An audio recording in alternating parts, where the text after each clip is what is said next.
came out and talked about explosives and how there is now a new criminal group, criminal gang doing such things. I was like, oh Lord, but good. At the end of the day, we had no injuries and police managed to contain the fire. Absolutely. And it's really very absurd that we are having the number of criminalities go high here in Uganda. But I also believe, I do have some faith in the police that they will do what they're supposed to do to make sure that people are put in check, especially people who are not doing the right thing, criminals to be very specific. Good morning, Mollen. Well, a very good morning to you, Philomena and Robert. I want to say good morning to your family. Good morning, Uganda. Well, guess what? When Robert says there was a lot of food for journalists yesterday, I do want to note that there is a lot of controversy around the coffee agreement up to now. And seeing that Attorney General had to say something about it, in my mind I'm like, okay, the fact that we are still talking about this and the committee is asking for more answers, there is more to the story than we already see that the committee is bringing up, or even what Vince's company is bringing up. But guess what? I feel like there is a lot to uncover, and I'm glad that the committee is on this to make sure that Ugandans need to know. Because at the end of the day, guess who is being affected by whichever agreement is made? It's the coffee growers. Yes. And I think they should be prioritized on what their needs are. Because I've always taken pride, let me give you an example, whenever I'm outside Uganda, the one thing that we are known for, apart from Idi Amin, is the fact that we export the best coffee on the continent. Yes. And that has, you know, put us on the name. And the first thing when someone hears, oh, you're from Uganda, oh, you guys are good in coffee. Apart from the Amini, which was already, Idi Amin, now you want to take us away from that international market where we've been known for our coffee. To me, it's just a sad moment. Yeah. It's really, really sad, but I can assure you that, of course, more details are unfolding concerning this issue. And as UBC TV, definitely, and as Good Morning Uganda, will be giving you whatever comes out of all these meetings that we are having. But then also, there is some other good news that we would definitely want to share with you. And that is what came from the Ministry of Health. To be very specific, the Minister, Dr. Ruth Acheng, easing some of these COVID restrictions, especially when it comes to wearing masks. Now, I know this will make Robert very, very happy because he's one of the people who has been complaining about masks. And now the doctor has come out to actually say, listen, if you're fully vaccinated, you don't need to wear a facial mask. It's not necessary anymore, especially when you're up and about outside events, you know, as long as you're not in an enclosed area, you know, like public transport or, you know, in a building where you have very many people. I don't know. This excites me, although I feel like Ugandans have already been at it. What do you think, Robert? It's a step in the right direction, and of course, when the president was already speaking about issues of COVID-19, he said, we are science-led. Now, if you have infection rates below 1% for Uganda's case, then you have vaccination rates. We are not doing that very well. At least we are at 48% of the population has been vaccinated. So you look at the vaccination rate, you look at the infection rate. I think for a person who is fully vaccinated, because these things have an inconvenience in one way or the other. When you have a mask, there's a bit of inconvenience here and there. So when the minister comes out and gives facts, because this decision was scientifically arrived at, looking at infection rates to determine the way forward. And I feel, yes, it's a good step to take. However, importantly to note, if you're fully vaccinated, what does that mean? Your body immune system has been boosted. That even when you contract COVID-19, like we are seeing in the USA, Kamala Harris contracted COVID-19, but because she's fully vaccinated, she got her boosters, you know, you just move around with the disease, just protect others. Yes. Maybe you're going to excusing yourself from the public for some days until. So if you're fully vaccinated, I think this is the step in the right direction. However, for those that are not fully vaccinated, remember, we lost Ugandans due to COVID-19. We can still. So just rush, get those 2 shots. If you're above 50, go for your booster dose as well. Well, I think that's a call out to all the rest of the Ugandans who have been complacent. The moment you got the first dose, you actually, you know, darted off into a comfort zone, and you probably think it's not necessary for you to get the second dose, but you actually need it. So do what you must to make sure that you are in the right health condition, and you know, you enjoy life. life has to be enjoyed, but you have to enjoy it when you're actually healthy. But also we cannot fail to mention the fact that Mozambique's president, that is President Filipe Nyusi, is actually here in the country being hosted by His Excellency Yoweri Kaguta Museveni. And there is quite a lot that is happening, a lot of productive talks that are going to be happening or that have already started happening between the two heads of state, where they'll be talking about they'll be having discussions concerning the strengthening of bilateral ties, historical ties, and social plus cultural cooperation between these two countries. I will tell you one thing, I get very excited and happy, Mollen, when I see two African countries or even more come together to talk about issues that actually hinder us as a continent, because I feel like we can all relate. We more or less have the same problems. I think the only difference is that at the level at which we are tackling some of these problems. So every single time I see an African head of state visiting another African country, you know, to see what they're doing, how they're doing it, it gives me some hope as, you know, as an African that, you know what, we're on the right path. What do you think, Mollen? Well, and particularly when you look into Mozambique and Uganda, our relationship has held from way far. And that was the 1970s, from the days of Frelimo, when the country was getting its independence. Yes. And I think we have done well with keeping up that relationship with Mozambique. Even right now, I was listening to what President Filipe was saying. Uganda was the first to offer, you know, support when they were dealing with the war in Mozambique, fighting off rebels. And that has always been, you know, their comfort, knowing that Uganda is there to support. And we also saw President Museveni promising that we are ready as a country to offer in more troops should they need it. That's kind of a relationship that is helping with Africa. And I think Uganda has been very good in helping our fellow African countries. Absolutely. If you look at our relationship with Somalia, DRC, we have been at the forefront. And I think now other countries are picking up that kind of spirit. I would say we've been inspirational across the continent, for sure. Yeah. So eventually when we see other countries coming to us to benchmark, it shouldn't come as a surprise. It shouldn't come as a surprise. Well, it's also about the time when we get to check you in on what's been happening, way more to that. And that is both here at home on the local news desk, but also what has been happening outside the Ugandan and African borders, that is obviously on the international scene. And we'll start off with you, Robert. We'll begin with the Vice President of Uganda, retired Major Jessica Alupo, who is also the woman member of Parliament for Kataki District, who asked internal auditors in Uganda to intensify the fight against corruption in the country, saying government recognizes the importance of internal auditing function and profession in contributing to effective use of resources, reducing corruption, fraud, and improving the ethical environment. She made the remarks while presiding over the 16th Annual National Internal Auditors Conference organized by the Institute of Internal Auditors at Speak Resort, Munyonyo in Kampala. In another story, government is to raise standards of Uganda Broadcasting Corporation towards improved international standards. Now, this is to be done through improved funding to the corporation for better development.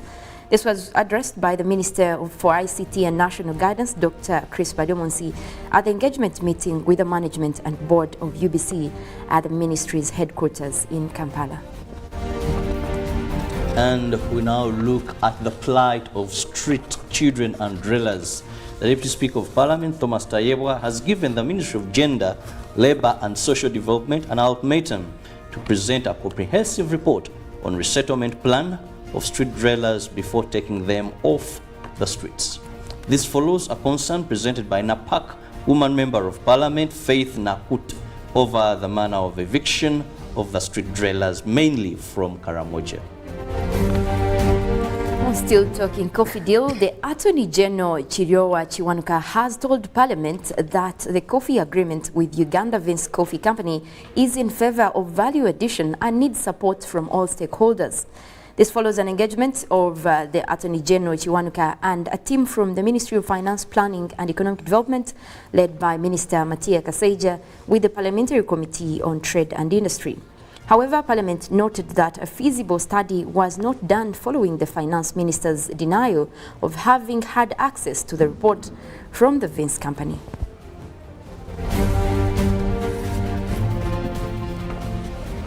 And moving on to the international news, starting off with the Ukraine war, well, Putin warns against foreign intervention. Any country trying to intervene in the Ukraine war will face a lightning-fast response. Russian President Vladimir Putin has warned, "We have all the tools no one can boast of. We will use them if necessary," he said in what is seen as a reference to ballistic missiles and nuclear arms. Ukraine's allies have stepped up the supply of weapons, with the US vowing to make sure Ukraine defeats Russia. Western officials say Russia is being hampered in its efforts in the east. Last week, Russia launched a major offensive to seize the Donbas region after withdrawing from areas around the capital, Kyiv. But according to one official, Russian forces are finding it difficult to overcome the staunch Ukrainian resistance, and they are suffering losses. In another development, the European Commission has accused Russia of blackmail after Moscow cut off gas exports to Poland and Bulgaria. The Commission's president, Ursula von der Leyen, said it showed Russia's unreliability as a supplier. The Kremlin said Russia had been forced into the action by the unfriendly steps of Western nations. Now crossing over to Italy, Italian children should be given the surname of both parents, the Constitutional Court said on Wednesday, overturning the tradition by which all newborns are automatically named after their father. The current practice is discriminatory and harmful to the identity of the child, the court said in a statement, adding that both parents should be able to choose the surname. Children should be given both parents' surnames in the order they decide, unless they agree their children should take just one of them, the court added in a statement. New legislation to be approved by Parliament is now required to implement the decision. Family Minister Elena Bonetti wrote on Facebook, "The government will fully support Parliament in this process. We need to give substance to the decision, and it is a high priority and urgent task of politics to do so," she wrote, adding that parents should take equal responsibility for the upbringing of a child. Pope Francis and Italy's political leaders have expressed concerns about the impact of a declining birth rate on the country, with the cost of raising children seen as one of the factors. Now, moving over to Nigeria, the Nigerian Senate has passed a bill imposing jail terms of at least 15 years for paying a ransom to free someone who has been kidnapped and made the crime of abduction punishable by death in cases where victims die. Opeyemi Bamidele, the chairman of the Senate's Judiciary, Human Rights and Legal Committee, told the Senate on Wednesday that making ransom payment punishable with lengthy jail sentences would discourage the rising spate of kidnapping and abduction for ransom in Nigeria, which is fast spreading across the country. The bill, which amends Nigeria's terrorism law, mandates the death penalty for convicted kidnappers, where the abduction leads to loss of life and life imprisonment in other cases. Armed gangs operating mostly in northeastern and north-central states of Nigeria have for more than a decade spread terror through kidnappings for ransom, targeting students, villagers, and motorists on highways. They have also killed thousands of people. President Muhammadu Buhari's government has already classified the armed kidnapping gangs known locally as bandits as terrorists this year, but that has not stemmed the kidnappings, now almost a daily occurrence. Nature loss, insatiable greed degrading land around the world, the UN reports. Human activities are damaging and degrading the lands of the earth in an unsustainable fashion, according to the new UN report. Up to 40% of the global terrain has already been devalued, mainly through modern agriculture, and if nothing changes, then an additional area of land the size of South America will be damaged by 2050. But if lands are restored and protected, they could help contain climate change and species loss. This is the second edition of the Global Land Outlook that has been given out in 5 years in the making, and it examines how the world is managing land resources such as soil, water, and biodiversity. A major focus is on degradation of the lands of the earth. This means the actions that are causing the land's overall health to decline becomes less fertile, stores less carbon, and is able to support fewer species. The report outlines the damages that have already been done, but also offers hope for improvement in how we can manage land environments and what we can offer as a better future. Right now, around half of the world's population is affected by degradation of lands.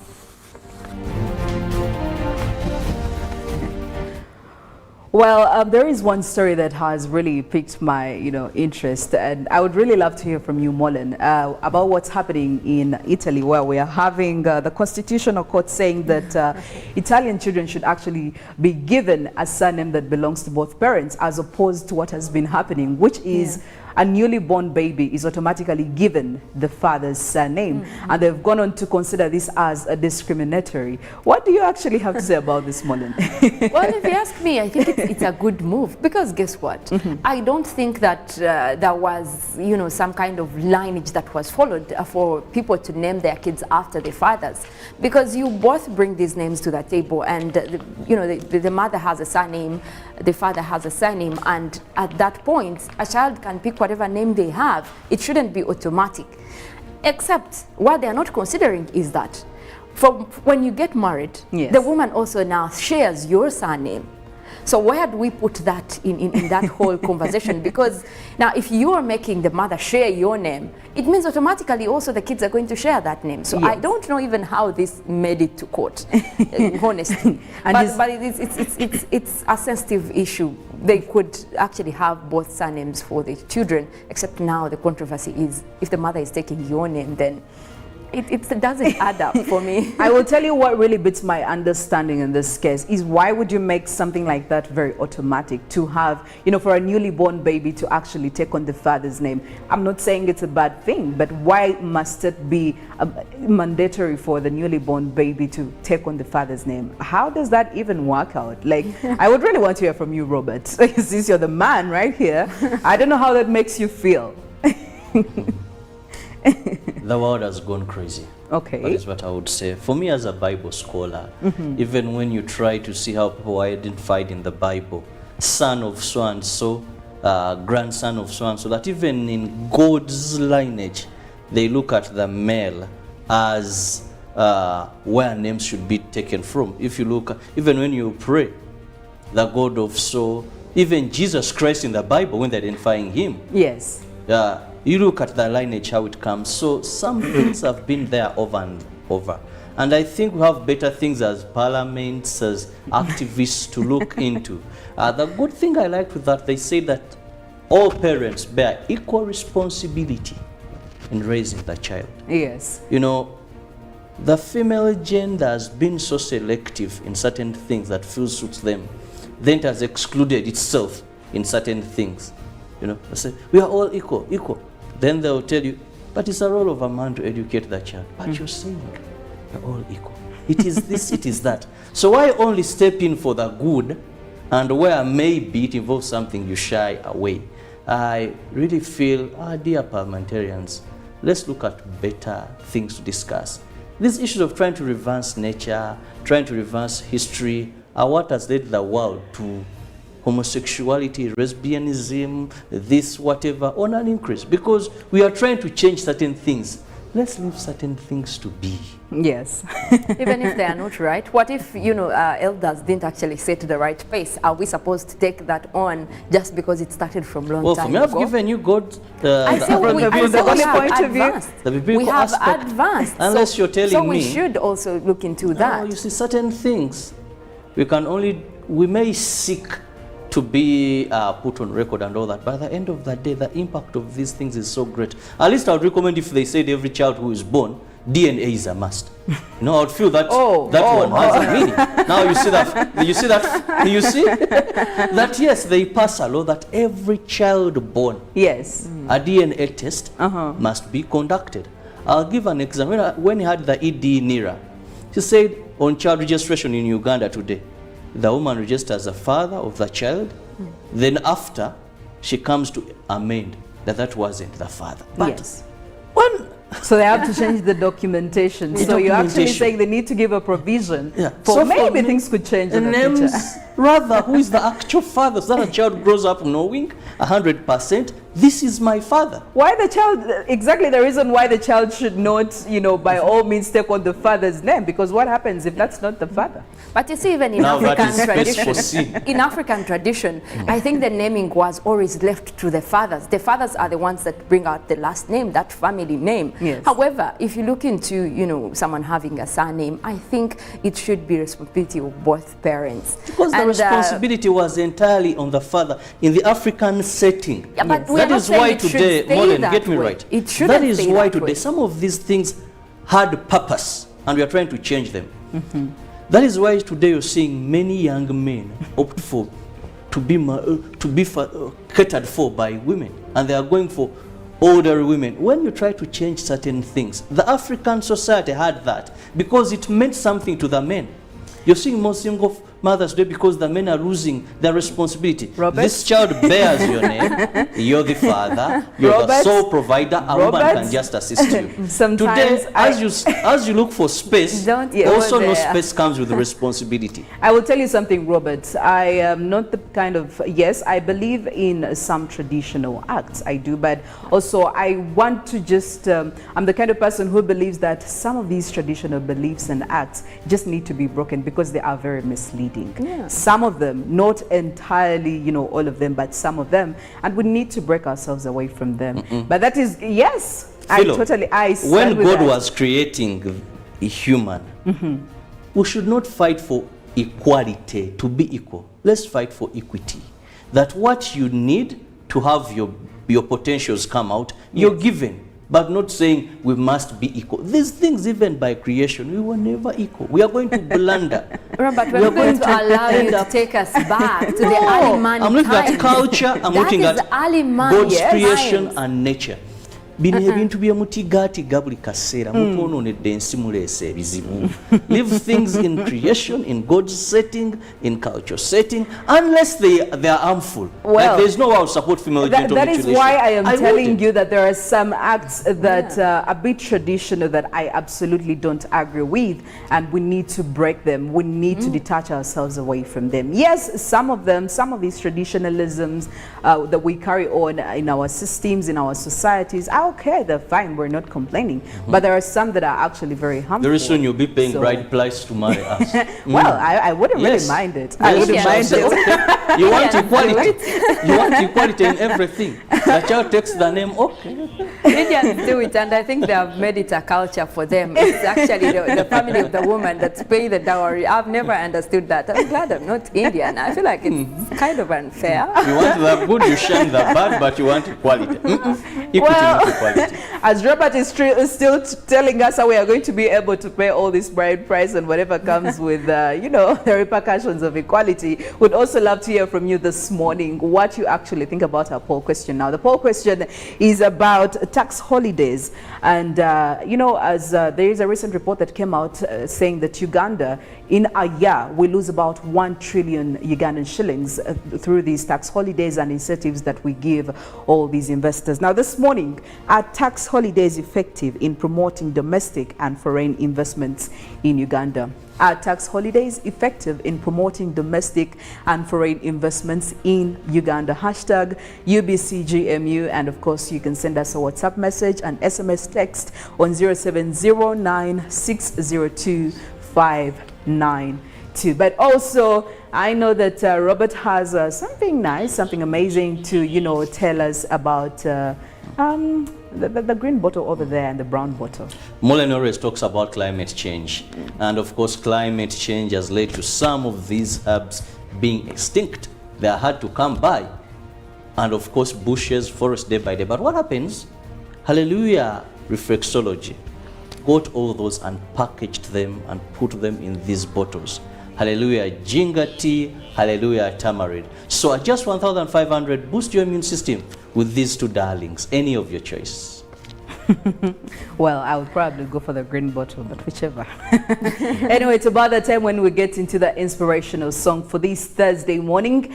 And remember, we are streaming live on YouTube, so you can catch up with all the details and everything that unwraps here on Good Morning Uganda. When we get back, of course, it will be the topic of discussion in the newsreel, and later on, we'll be getting onto the road for some traffic updates and the press review there as well, plus some weather forecast this morning. And much later on, the GMU agenda will be following through, and of course the sports updates from Ruben Mpima much later on. For now, good morning.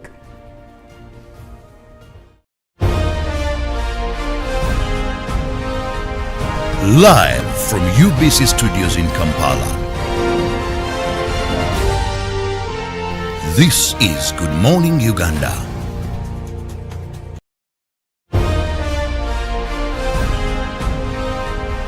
Live from UBC Studios in Kampala, this is Good Morning Uganda.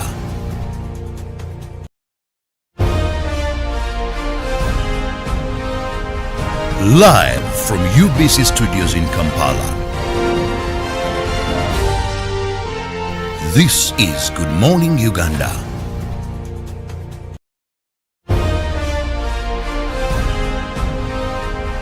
Live from UBC Studios in Kampala, this is Good Morning Uganda.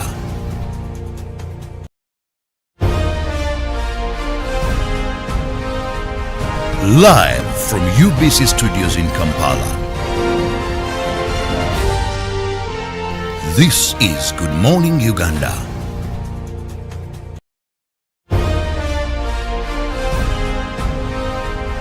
Live from UBC Studios in Kampala,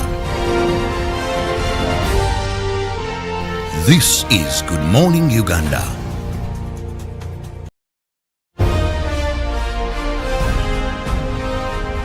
Live from UBC Studios in Kampala, this is Good Morning Uganda.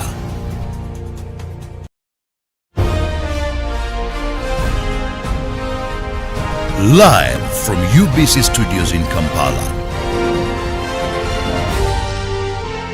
this is Good Morning Uganda.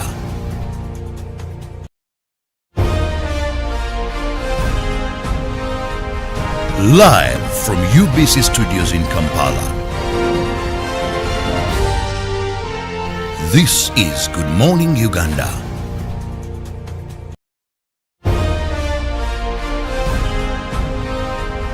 Live from UBC Studios in Kampala,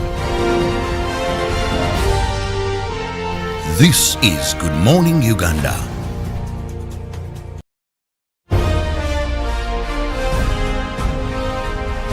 Live from UBC Studios in Kampala, this is Good Morning Uganda.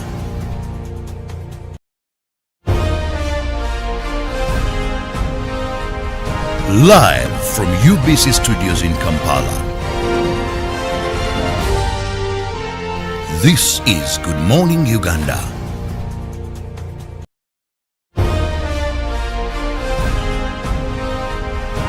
Live from UBC Studios in Kampala, this is Good Morning Uganda.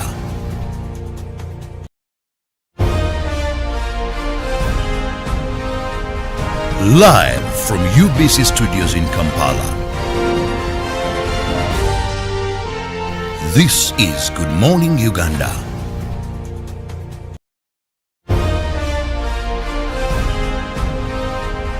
Live from UBC Studios in Kampala, this is Good Morning Uganda.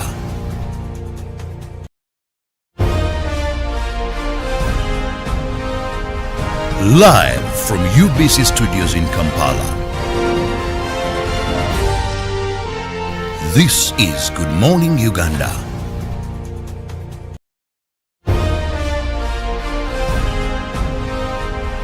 Live from UBC Studios in Kampala, This is Good Morning Uganda.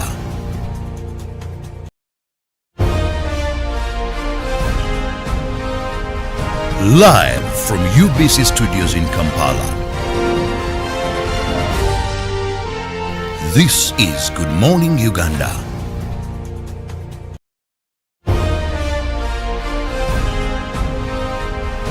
Live from UBC Studios in Kampala. This is Good Morning Uganda.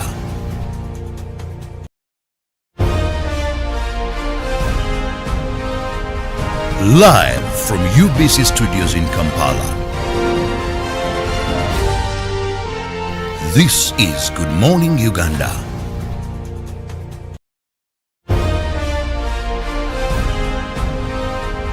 Live from UBC Studios in Kampala. This is Good Morning Uganda.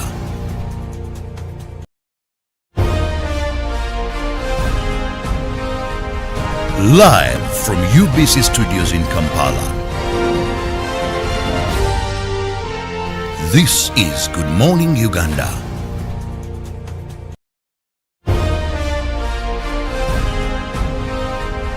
Live from UBC Studios in Kampala. This is Good Morning Uganda.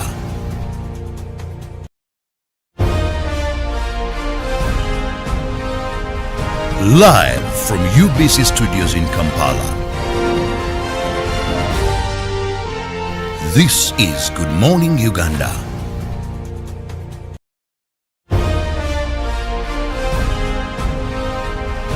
Live from UBC Studios in Kampala. He made it possible to receive quality medical services anywhere in Uganda by simply using a phone. This is a story of a regular Ugandan just like you, who harnessed the power of technology to provide a solution for us. How about you tell us your story? UG needs more of you.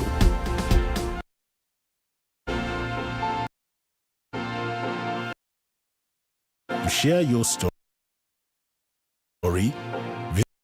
visit airtel.co.ug/UG needs more of you or call or SMS 162. Airtel, the smartphone network.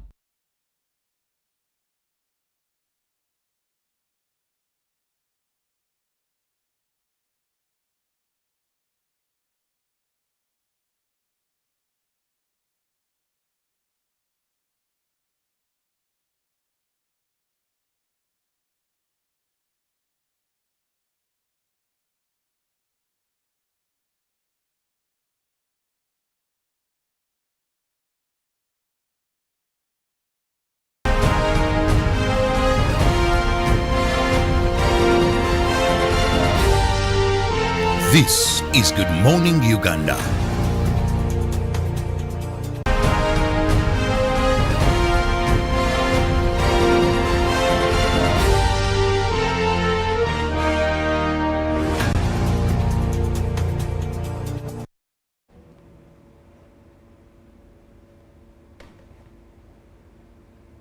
Six minutes after the hour of 7 a.m. right here on Good Morning Uganda. Thank you for joining us for yet another edition of the Newsreel. My name is Philomena Mastiko and I am in the company of Robert Kirabo, Nyonyintono. We're here to talk about issues of national importance. Well, before we get into some of these matters and issues that are up for discussion, just to remind you of our poll question this morning, where we want to find out from you: are tax holidays effective in promoting domestic and foreign investments in Uganda? Are tax holidays effective in promoting domestic and foreign investments in Uganda? Of course, the hashtag is the usual one, UBCGMU. And go ahead, send us an SMS text or even a WhatsApp message on 0709-602-592. We'll be getting into your thoughts and opinions as you submit them. as Good Morning Uganda goes on. Well, this morning we are going to talk about some of the recent revelations that were made by the Ministry of Health, and that is concerning the fight of COVID-19 that's been happening, and all the restrictions and all the health elements that were put in check to make sure that we cut down the spread of COVID-19.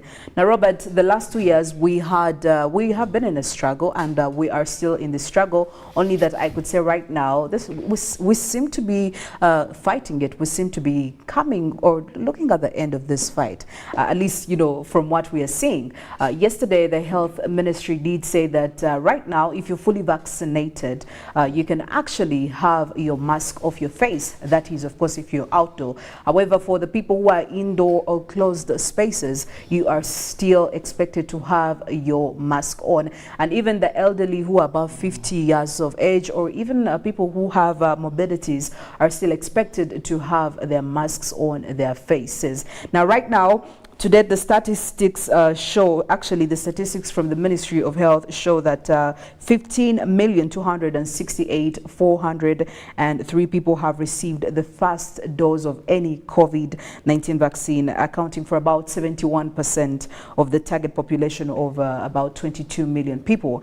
And while 10,250,742 people are fully vaccinated, accounting for about 48% of the target population. Now, when you look at statistics like these and what the Ministry of Health came out to actually say, Robert, do you actually think we as a country, Uganda, are ready for such, for such a move, the fact that they are relaxing on some of these restrictions? When we look at how Uganda, first we must accept that globally Uganda was recognized through President Yoweri Kaguta Museveni as one of the countries that did great in containing and fighting COVID-19. Yes. But I think that also goes to Ugandans as general, because you didn't see any protest, any riot from Ugandans because maybe they are told to wear masks or told to stay home, even when it was that painful. We want to thank Ugandans. This is a battle. If you remember the words of His Excellency when he said, he used Chinyankore words which I may not perfect, but he said, let's scout, let's listen and know where the enemy is coming from, and let's respond. And I want to tell Ugandans, we did that. And we did that great. That is why we are able to get to these statistics today.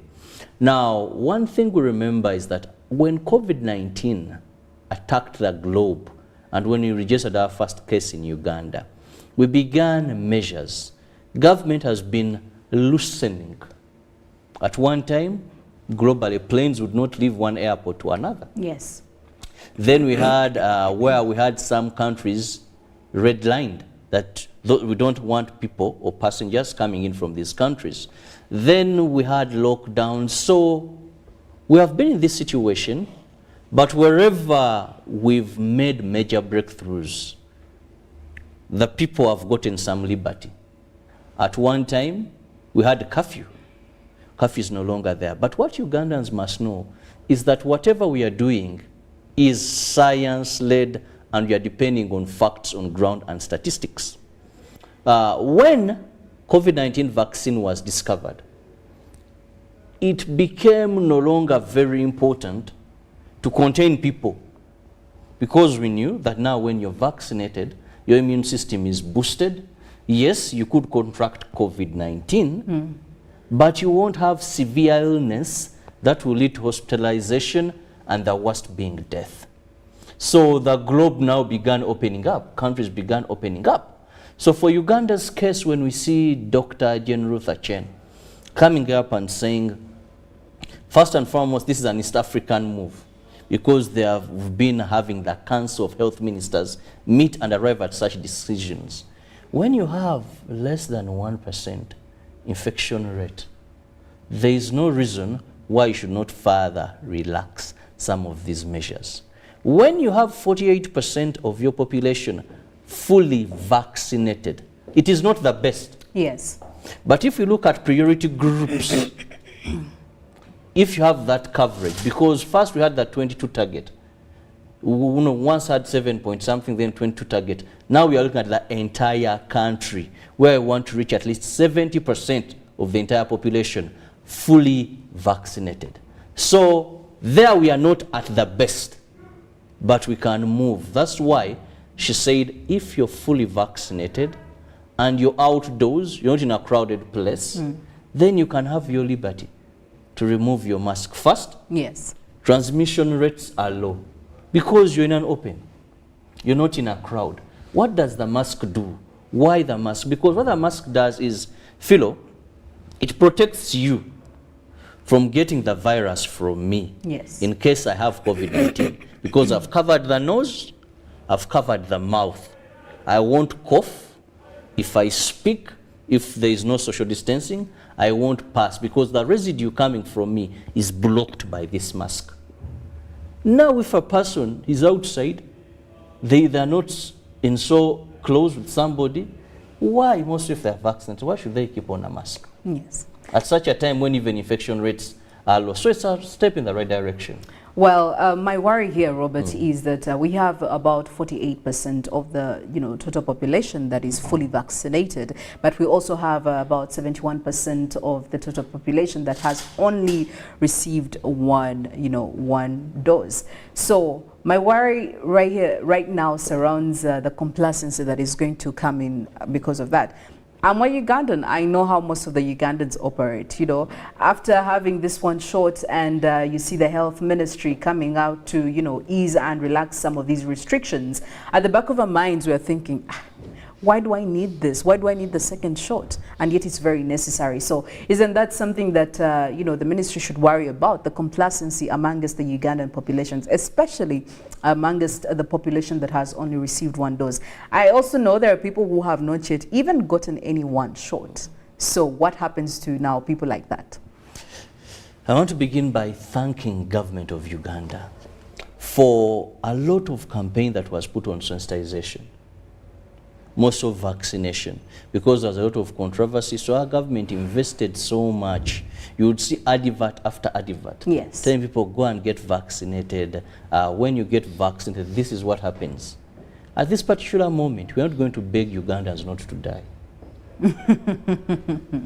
They know what to do. We're not going to beg you not to die. Yes. Because if there is any campaign our government has registered success, the HIV campaign on letting people know how you contract AIDS, the use of condoms, what government intensified, and I believe now no Ugandan doesn't know how HIV is spread. Yes. We no longer have witchcraft dogo. Today when we talk about COVID-19, vaccination, any Ugandan, I want to believe now Philo knows, that you must get 2 shots, unless of the Pfizer, which of course also has that of adults and that of the young, which have not yet been able to come across Uganda for the young, but hope it will come. So we all know if you got the first shot, and for you I think it's very easy to know that you only need to go for a second shot. The first shot is not enough to boost your immune system. About people saying now that masks can be removed, remember there is a but. You must be fully vaccinated. Yes. If you're not fully vaccinated, have your mask on. Even if you're vaccinated, because when you're vaccinated, it doesn't mean that you cannot contract COVID-19. So that's why they're telling you, if you're in a crowded place, if you're in public transport, have your mask on. Because the chances of you contracting COVID still remain, and still you get inconvenienced. Because you have to isolate yourself. Kamala Harris today, USA Vice President. Yes. She's isolating herself. She will not have any impact, any serious impact, because she got her doses and all that. But still her work is inconvenienced. For you to save others, you don't socialize normally. You may have mild flu, mild symptoms, you still overcome. So for me, I feel any Ugandan today who has not yet gotten both jabs and you got the first jab, please go and get vaccinated. For those who have never gotten a single dose, I just want to tell you, it is your life. Yes. Let's hold the government for failing to avail these vaccines. Yes. But let not the vaccines be available, and for you, you fail to go and get the vaccination. Otherwise, sometimes even our doctors, when they are writing these, our experts, post-mortem reports are fudechi. Sometimes I feel they don't do justice to Ugandans. Because if a person dies of COVID-19 and they have not received any single dose. Yet maybe they are drillers of Kampala where vaccines were almost everywhere. Then, we have they have decided to die. The only problem could be if the vaccines are not readily available. And this is why I want to call upon government. Yes. There was a time when you had mass vaccination campaigns. Of course, also infection rates were high. Yes. But I believe even government has also slowed down. I don't know if we don't have these vaccines now, because previously in every division, of course I know it takes money, but vaccination was available. Today, Philo, if I told you you want to get a COVID-19 jab, where do you go? Of course, to the nearest hospital right now. I know I would get it. Sure? Yeah. Well, many Ugandans would wonder where they can go. But previously, Kololo Bagema, Tax Park, KCCA, Division, everywhere. So it was something. And good enough, if I've ever seen anything that has been free in Uganda, ngacha government. I want to emphasize this. If I've ever seen in my lifetime anything that has been free of charge, and by government of Uganda, where I want to say government registered success, was the COVID-19 vaccination. Because that is why I saw that people would majestically run to these centers, get vaccinated, and move away. Yes. Unless one chose because you're late and you want to jump the queue or things like that. Or the ones I want to call the idiotic-minded Ugandans, who chose just to get these cards. Go to NASA, get your card printed, and just walk around. Yes. And some even, there are some who would find not even NASA. There are some funny characters in the Ministry of Health or in the chain of getting these cards that made some money out of some people. That's why you find a person, they have a card, it looks genuine, you look for them in the computer, their names are there, but they never got vaccinated. Those are the people I would say the weak-minded Ugandans. But otherwise, this was an exercise that was successfully free as said by authorities. Well, as we go on with the discussion about the Ministry of Health easing COVID-19 restrictions, also I could remind you of our poll question that is running on our Twitter, and that is of course concerning the tax incentives and holidays. Are tax holidays effective in promoting domestic and foreign investments in Uganda? Are tax holidays effective in promoting domestic and foreign investments in Uganda? Now, Robert, we have seen over and over this COVID-19 virus mutate. Okay, we've had several variants come through, and right now we know that Shanghai in China is actually struggling. They had another wave, and of course scientists have come out to say this one is actually also not it's a dangerous one, and people need to be wary of it. And we already see people under lockdown in this business district, and I'm just worried that we saw how COVID-19 came through. It did not start from Uganda at the start 2 years ago. We saw it coming from other countries, and eventually it was a pandemic. It was a global pandemic. So now we're seeing waves like this also happening once again in countries like China. China, we have very many people who access this country. By all means, it's a business, it's a country that we know for business, and people, we have our own people in Uganda who go to China to, you know, bring products and everything. But isn't there a worry that we could actually have another wave if we keep you know, easing down the restrictions? Is this something we need to worry about, or you actually think the ministry has it has its plans? Fellow Ugandans, I believe this time around there's no cause for panic, there's no cause for worry. That's why yesterday, when the health minister was speaking, she even said that for the requirement for negative PCR test done within 72 hours for all people coming in or leaving Uganda, if you're fully vaccinated, now it is no longer. You're no longer required to have, unless your country where you're going, it is a requirement for them. But if your country if your destination is not a requirement, then you living Uganda, you're no longer going to have that inconvenience of being nose, whatever, than the mouth to get this negative PCR test. Even those coming in Uganda. Yes. Why is the world taking this move? You know, the first time why we had to go into lockdowns is because we didn't have a vaccine. We didn't have a vaccine.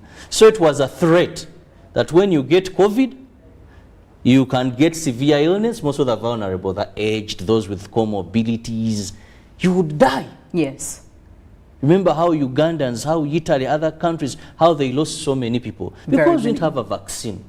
But now this time around, no matter what mutation we get, unless we are sure that this new variant, the current vaccines do not work, do not give immunity to that.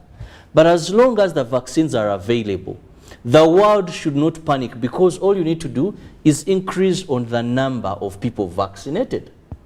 Just like at one time, measles in this country. Let me use a domestic example. Yes. Measles in Uganda, we are told that once it hit a village, those now in 60s, 70s watching this show will tell you that children would die. Yeah? People would go and people would even tell you that house they had ways of even indicating that here there is measles, do not come. They wouldn't eat meat. The parents would not have that good time at night. So it was a threat. There was so much, no eating meat, no eating this, no eating this. Parents, measles was measles. Yes. But when we got a vaccine and children are vaccinated against measles, today the child will develop symptoms. Every home, measles, measles, measles. But the kids are even playing football. They are running around. Maybe they have rashes, they have red eyes or the lips, but they are fine. So now there is no threat, fellow Ugandan, for you to be safe, get vaccinated. Government ensure have all ways to have these vaccines. I'm even told that now we are looking at vaccinating those 5 and above. Yes. So it is vaccination. We now have the answer. Unless we get a variant or a mutation that does not deal, where it doesn't give that resistance to the current vaccines. But as long as we have them, there's no need to worry. I was vaccinated my 2 shots. I got my booster doses. So at no time am I scared. Yes. At no time, if you told me to go to Shanghai, yes, I'll tell you maybe I can contract. I have mild symptoms, I want to believe. And life will continue. Well, just in case you don't know what we are talking about and you have just joined in, we're talking about how the Ministry of Health is actually easing down on the COVID-19 restrictions. And yesterday, Dr. Ruth Acheng did come out to say that fully vaccinated individuals are now actually not required to wear masks for as long as they are outdoors and provided that there are no crowds. However, if you are meant to wear the face mask, you have to be indoors or, you know, in closed spaces. And I'm talking about schools, I'm talking about offices, I'm talking about inside these buildings, you know, shops, public transport, in the taxis. You know, you are expected to wear your face mask, basically in places where it's very hard for you to, you know, maintain the 2 meters distancing. You know, even down there in Kirabo, I don't know if you've been there, Robert, sometimes it's really crazy out there, and even the distancing just does not let you. So just because it is outdoorsy does not necessarily mean you shouldn't wear your mask. It's a very crowded place, so please, if you are downtown there and these places are congested, you are expected to wear your facial mask. This does not, you know, include you. But also, again, according to the health minister, she did say that the vulnerable, 50 years and above, now we know that these are our old men and women in our society. They are prone to catching the immune system has gone low because it has really gone very low. Yes, diseases that come with old age. Yes. So for them, anything that attacks them can easily knock them off. You know, their bodies can't really, are not such in a good shape to be able to fight. Although I have seen some, you know, elderly people who, they are really good. But I mean, this does not cover for all of them. So yes, and again, she did talk about how the people who have morbidities, you know, your body is already weakened by other ailments. You already have running ailments. Diseases, chronic diseases, sickle cells, diabetes. HIV, yes. hypertensive. So those ones. Exactly. Your immune system is compromised as well. Yes. So you are also expected to wear, you know, your facial mask as long as you are anywhere. And again, if you look at it, Robert, this is for your good. It's not for anybody's good, because at the end of the day, we did actually lose quite a number of people at some point. I think this was during the second wave. And until you saw your neighbor lose somebody they know, or you lose your neighbor, or you lose somebody you know, it would hit differently. Well, as we come to the end of this, Robert, what would be your, you know, final remarks on this? 2. 1, I want to call upon government. let's again sound drums of vaccination and avail the vaccines. Let vaccination be readily available. To Ugandans, a mask may not be a guarantee. At one point you can mess and forget it. But one thing that is more of a guarantee is when your immune system has been boosted. So go and get vaccinated. COVID is an enemy that will attack when you least expect. We've just been talking about the Vice President of the United States of America. Yes. One would think, how would Kamala Harris contract COVID-19? So for you to be on the safe side, for you to sleep rest assured, is when you've been vaccinated, and not only one shot, get your 2 shots of that vaccine, unless it is a 1 dose. Please go get vaccinated. If you're above 50, if you have comorbidities, please get also a booster dose so that you're sure that even when you contract it, still the impact of the disease on you will be minimal. It is vaccination. I advocate for vaccination. Soaps, sometimes we can meander here and there, it's sad operations, but with vaccination, it is within you, it is with you, and it will protect you. Well, go get yourself vaccinated. Go get that second shot. Don't be comfortable with only the one that you got. It may not be as effective as intended. Well, that's it from this morning's newsreel. We're getting into the papers, and that is the press review to see what's happening, what made the headlines. Daily Monitor, New Vision, and of course the Daily Nation. And also to remind you of the poll question that is running this morning: are tax holidays effective in promoting domestic and foreign investments in Uganda? We'll be getting into your feedback a few minutes from now. That is it from this morning's session. I will catch you on the press review and of course on the updates concerning our roads in the traffic updates. Good morning.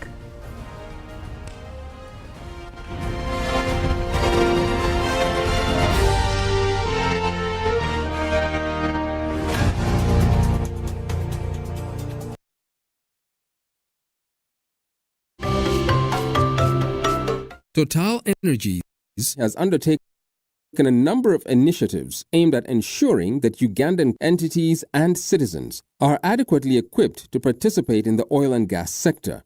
Yeah, we do manufacture and supply personal protective equipment. We supply beyond Total Energies. We supply their subcontractors.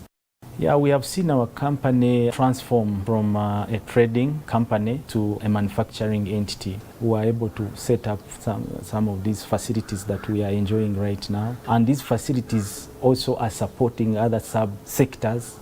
So they have no idea what oil and gas is, but the items they are using are a result of oil and gas. Overall, the industry, manufacturers, suppliers, traders will all enjoy. Total Energies EP Uganda is committed to the empowerment of Ugandans to take an active part in the overall development of the oil project in Uganda.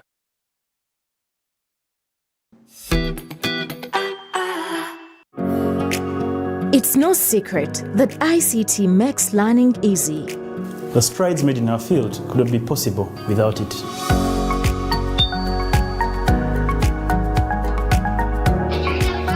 And now we can watch our favorite shows.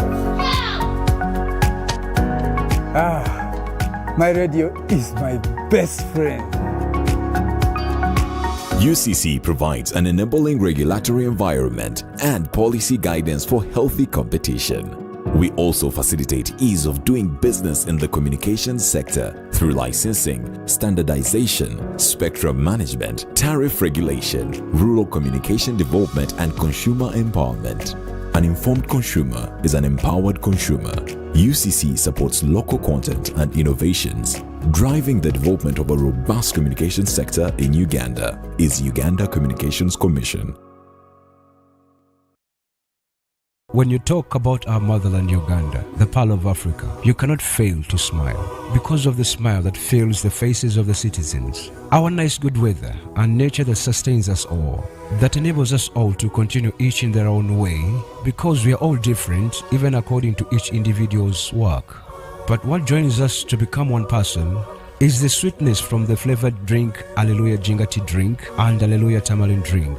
The flavor that quenches your thirst while at the same time treating and healing your body because it is 100% natural. Enjoy the drink that has got the tamarind juice in it. Made by Alleluia Reflexology, Healthy Solutions and Nutritional Research Center Limited. Get yourself a bottle of Alleluia from all shops around.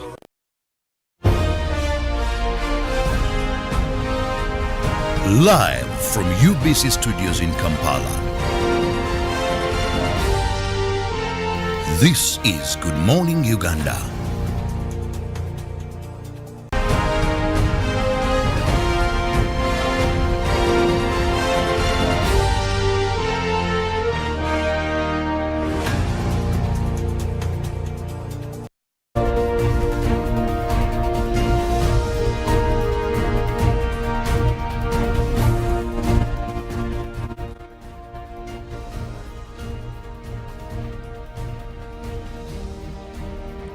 Well, in the press review this morning, starting off with the Daily Monitor, the big headline over there being relief as Uganda stops PCR tests for travelers, and how scientists also will share pay rise.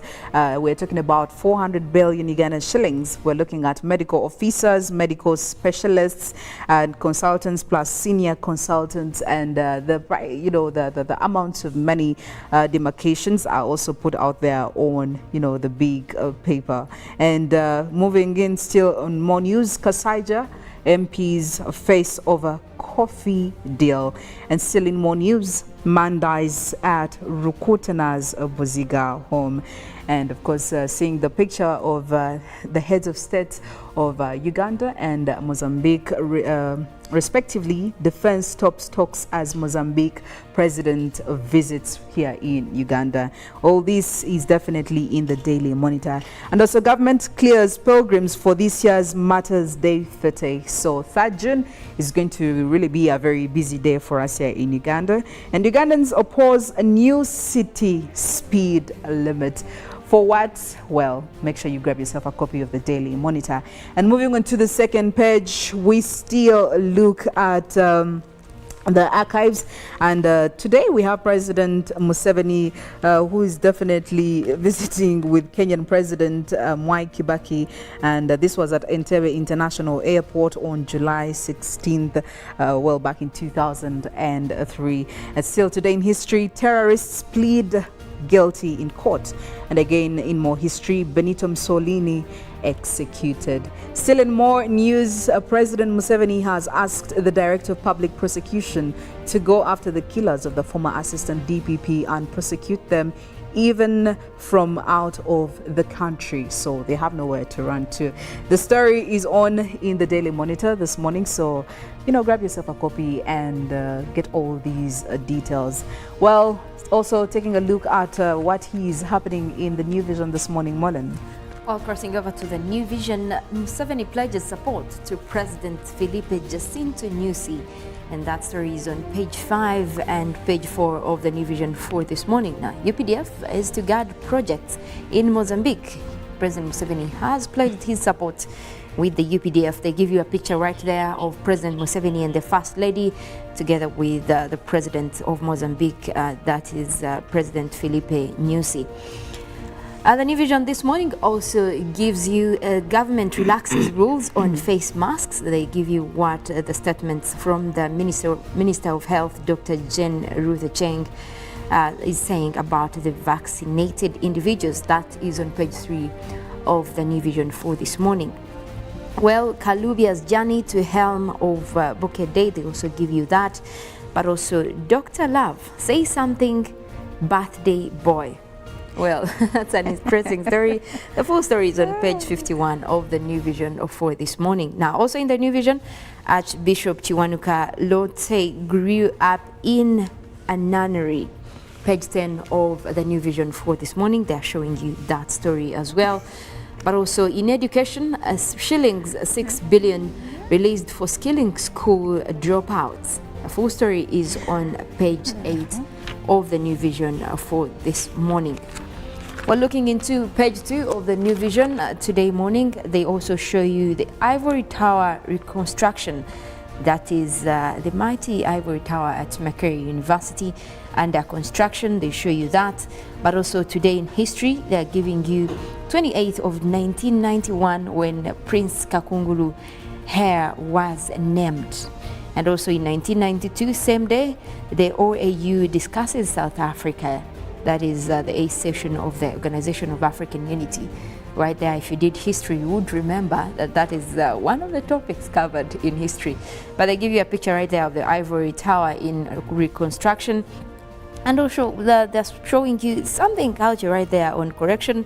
Simon Nangiro, a commissioner in the Ministry of Internal Affairs, right in the groom referred to in the story as the Karamoja clan, as they pay 120 cows for a wife.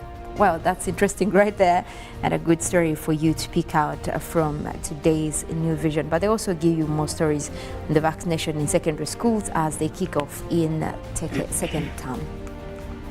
And until the Daily Monitor Sports, UEFA Champions League, magnificent. Man City will take a slender Champions League semi-final advantage to the Bernabeu after winning a 7-goal First League Classic 4-3 against Real Madrid at the Etihad.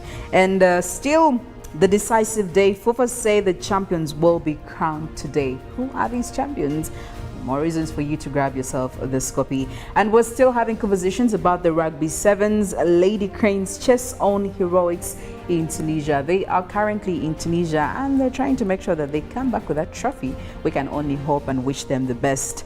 And still moving on to the second page of the Monitor Sports this morning. Damani dig deep for third gong, and that is National Women's 2 League.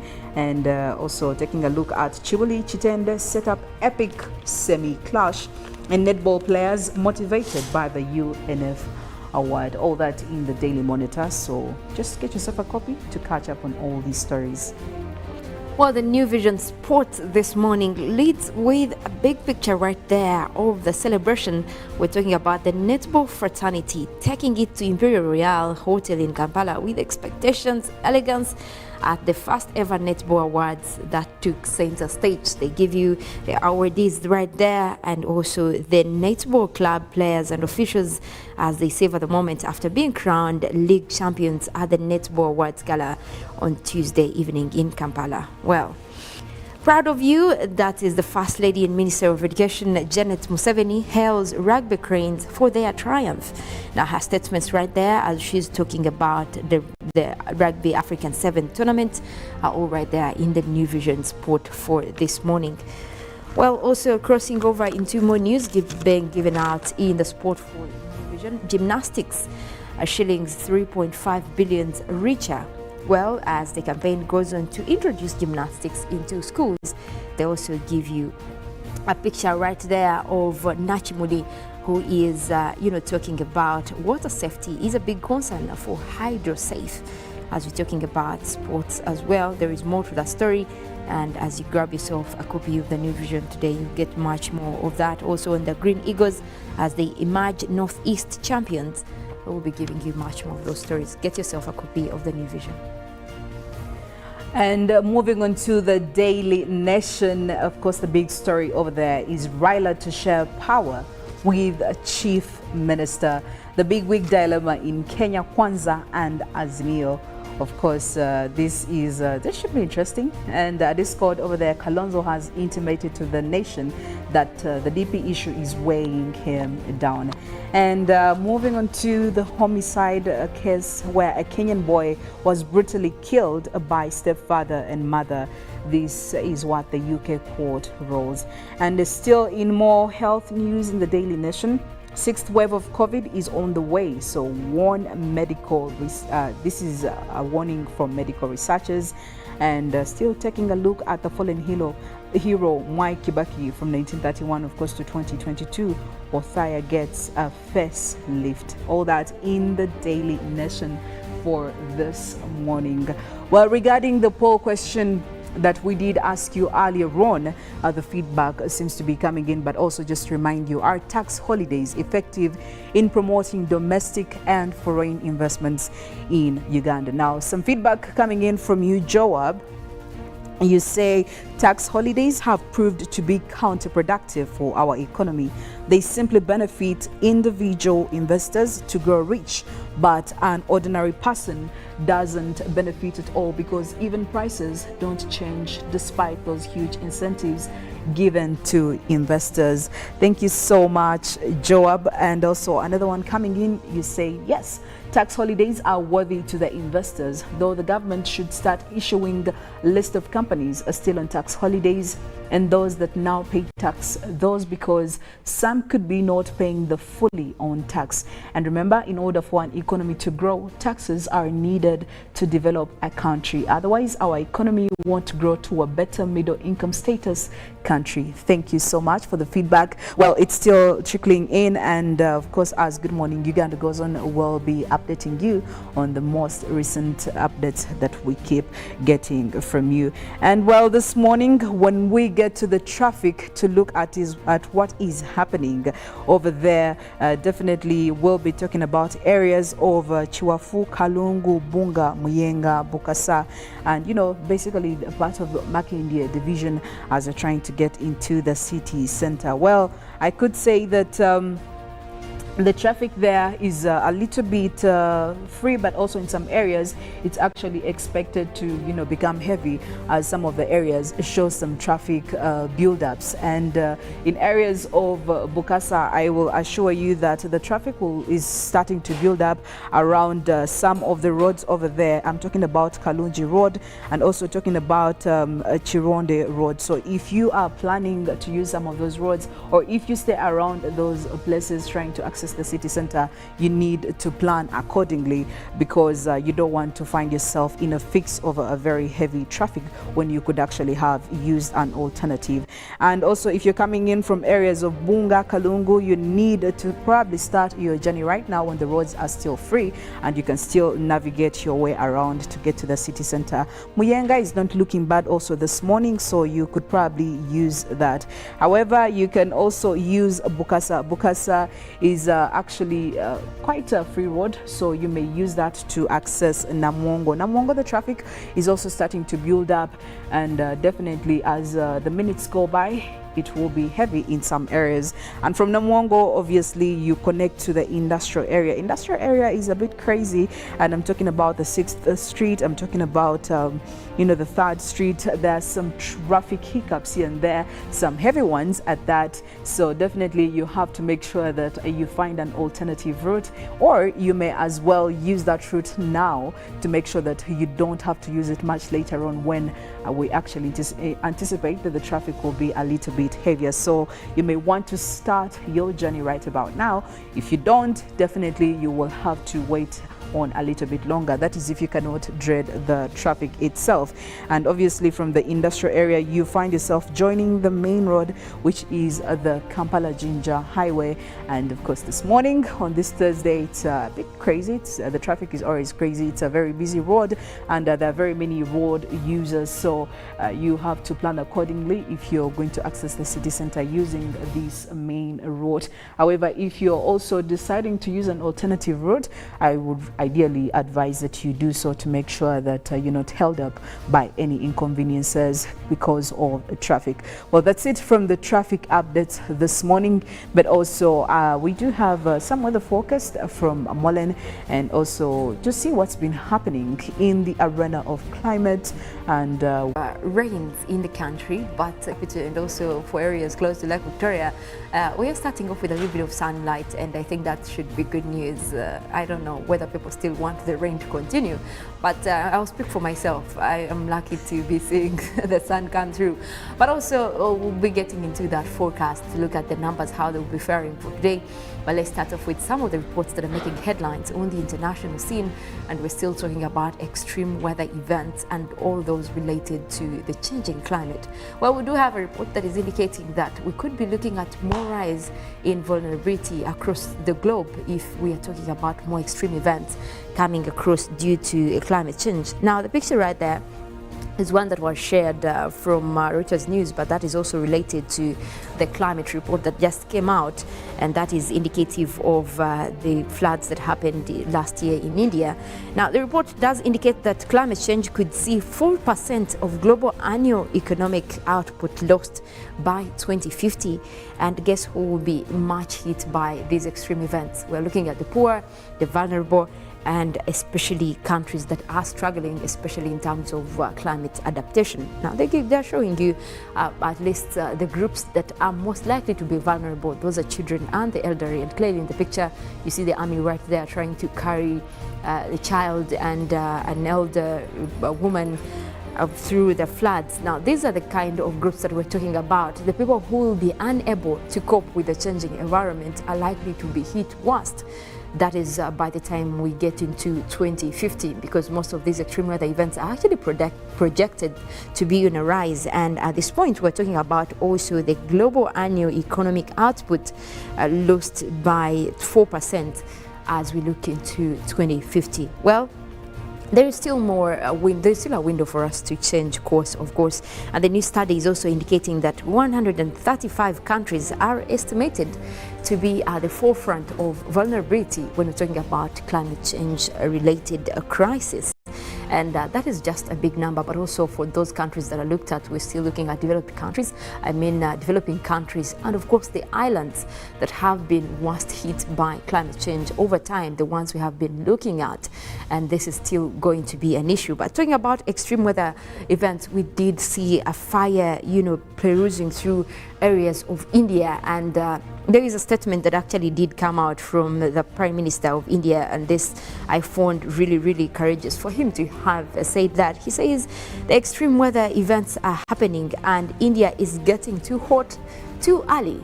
It looks like this is something that they have not experienced in the past. And also looking into the reports that we got from the meteorological agency across India, they're saying that the extreme heat that has swept across a larger area of India and Pakistan this week follows the hottest March they have seen, that is ever since the Indian Meteorological Department began keeping records 120 years ago.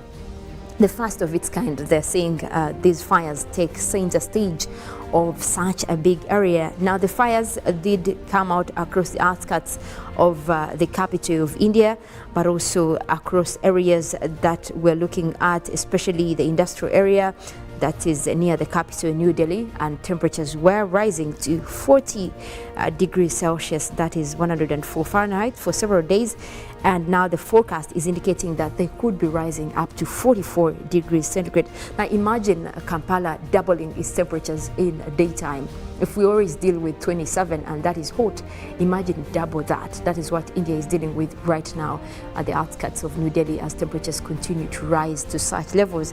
And this has, of course, fueled into the fires that are going across the area. And also they are indicating that they could be looking at a larger number of people being evacuated from the area, as the hydroclimatologists are also giving their reports on the fact that this will be unbearable and could pose a lot of health challenges in terms of extreme heat as this is being looked at.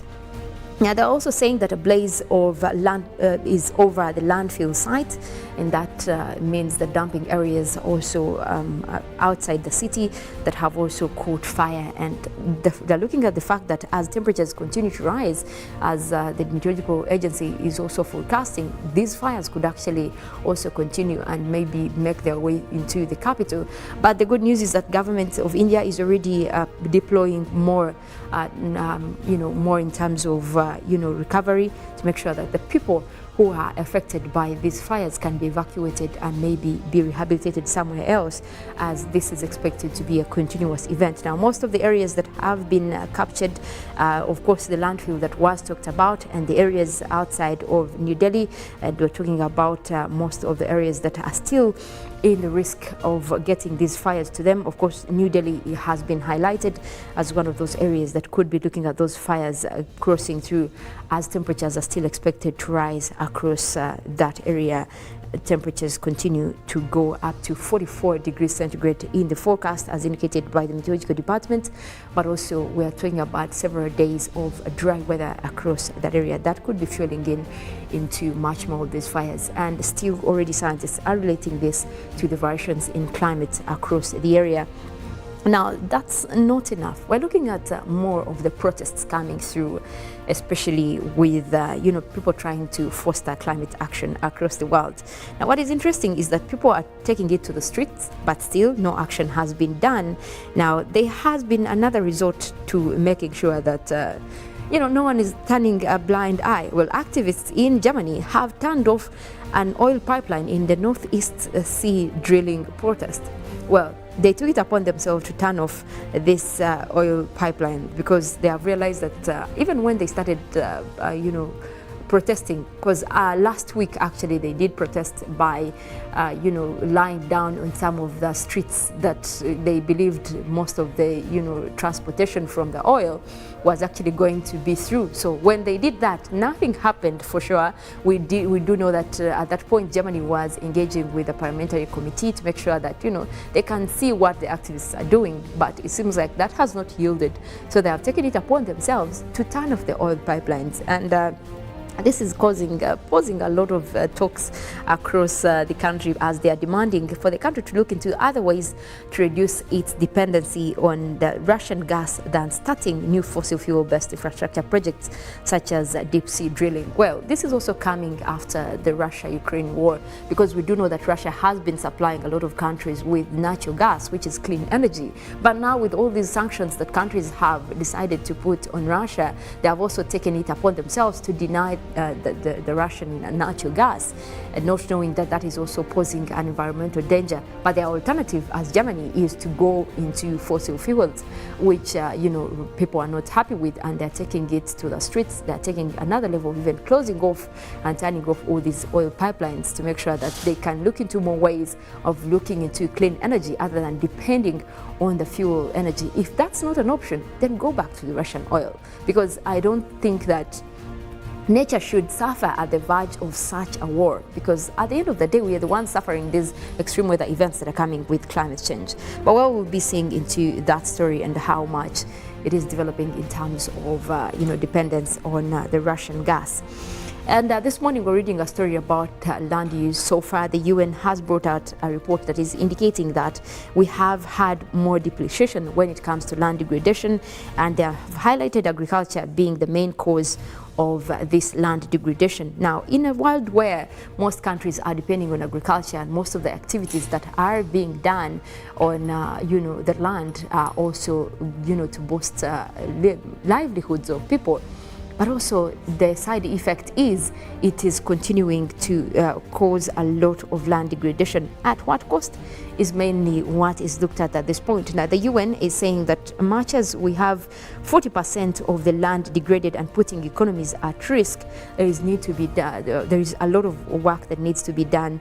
Now, with decades of deforestation, of course, we look at mining as well. You look at all this industrial pollution that has taken a toll on the planet, and this is why they have arrived at the 40% degradation in terms of land use. Now, what needs to be done is when we, double back, especially in terms of deforestation, we're not only helping with land, with land recovery, but also in terms of maintaining our forest cover. We do know that forests are one of the sinks in the greenhouse gases, because as we look into a world where the climate is changing, we have all these emissions into the atmosphere.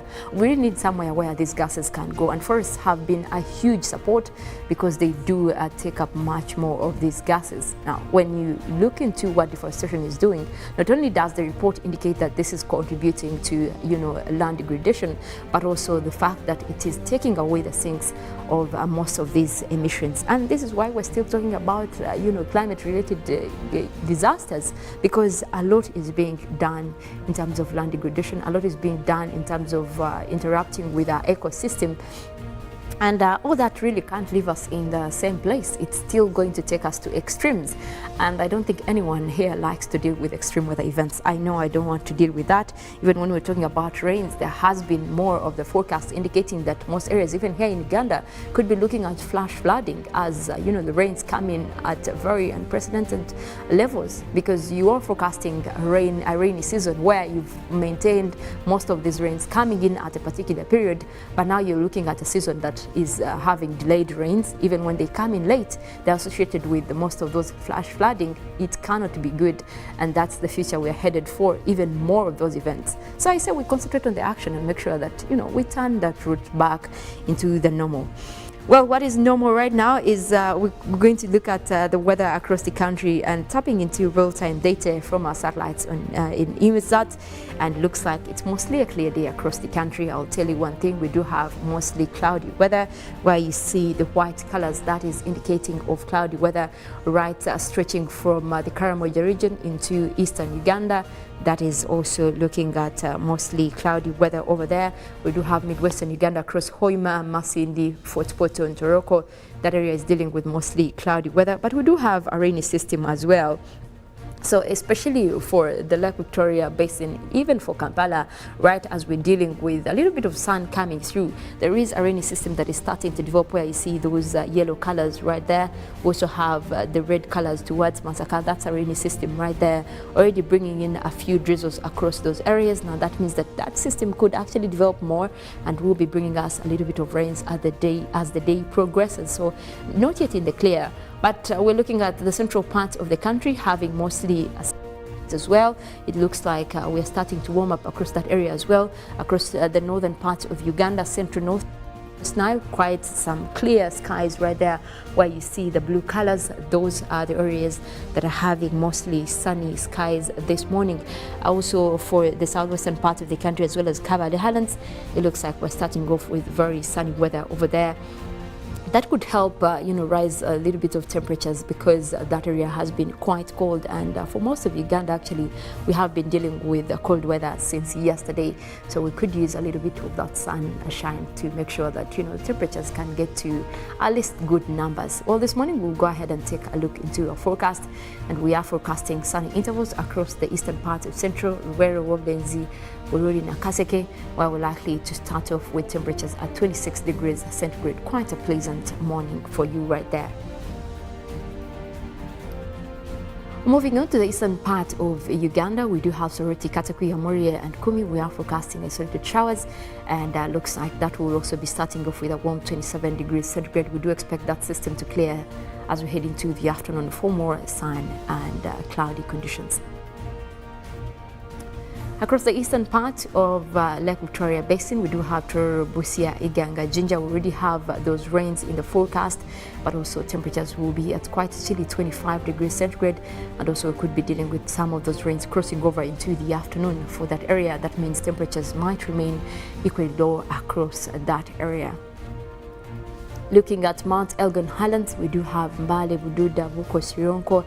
We are forecasting isolated showers. We already have clouds over there, and looks like temperatures are also faring quite low for this morning at 25 degrees centigrade. But we do expect that rainy system to clear as we head into the afternoon, so we could be looking at temperatures getting a bit higher later in the afternoon. Now, across southwestern Uganda, where we have Mbarara, Ibanda, Bushenyi, Rubirizi, we are forecasting isolated showers. We already have clouds developing over there. We do expect those rains to come through, starting off with quite a beautiful 26 degrees centigrade, and those rains might actually continue into the afternoon, so you can look out for that. Across the western side of Lake Victoria, we already have drizzles over there. Most areas already receiving the rains, and we do expect that throughout the morning for areas of Masaka, Kalesizo, Sembabule, Rakai. We're forecasting temperatures to start off with a cool 24 degrees centigrade, and also most of those rains will cross over into the afternoon, so it's going to be another cool day for you across the western area of Lake Victoria. Now, the central part of northern Uganda, we're starting to warm up a little bit, looking at 27 for this morning. We do have rains in the forecast though, but that will be quite over a few areas and in a few numbers. That is across the central part of northern Uganda, and we do expect that system to also cross over into the afternoon, where we could be looking at much more of those rains developing, at least across that area. Now looking at what we have across the central parts of Lake Victoria, Kampala, Entebbe, Wakiso and Mukono, right now dealing with mostly in terms of sunny and cloudy conditions, but looks like most of those clouds will be developing into light rains across several places. We're starting off with a cool 24 degrees centigrade, but we do expect at least most of those systems to develop later in the afternoon, where we could be dealing with much more of those rains across several places. Now we're not yet in the clear when it comes to most of those rainy systems. It looks like they are continuing, and especially for the western part of the country, most of those rains will be developing later in the afternoon. Now it looks like most of these rains are actually much needed, because I know that especially farmers have been complaining about these rains. They are coming in late, but also you can't take advantage of those, and most people actually know their way around which particular crops need rains at what particular time of the season. So the rains are still there as we look into ending April, but also early May promises to have at least more increased rainy conditions. And the forecast that we're getting from the Uganda National Meteorological Authority are also indicating that the season is still performing, although with that has to go up to May. Thereafter we'll be heading into quite a drier season, so you have to plan appropriately when it comes to these rains as we look into May, coming closer, and that's when we'll have also rains starting to reduce. So that means that with your planting season, you can still have a way to maintain those rains and maybe do water harvesting to make sure that even when the rains start to reduce, at least you have some of that saved to make sure that you do a little bit of irrigation for your crops that will still be not yet grown to a level where they cannot depend on those rains. Well, I'll leave you at that for this morning, and we do have Good Morning Uganda agenda coming up. Robert will be taking you through that. Later on we'll have sports highlights, but also after that we have Good Morning Uganda Extra with Jagenda Semakula. My name is Mollen, Kenyena. I want to wish you a lovely morning. Live from UBC Studios in Kampala. This is Good Morning Uganda. Pick of the day on UBC, brought to you by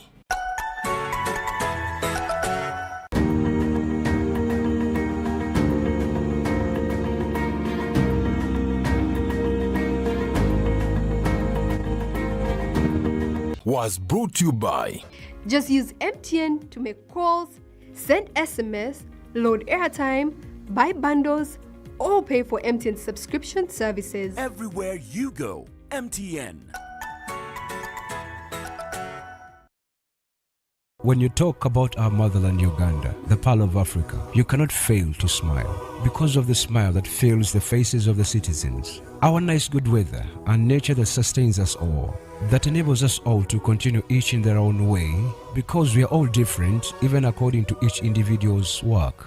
But what joins us to become one person is the sweetness from the flavored drink Alleluia Jingati drink and Alleluia Tamarind drink. The flavor that quenches your thirst while at the same time treating and healing your body, because it is 100% natural. Enjoy the drink that has got the tamarind juice in it. Made by Alleluia Reflexology, Healthy Solutions and Nutritional Research Center Limited. Get yourself a bottle of Alleluia from all shops around.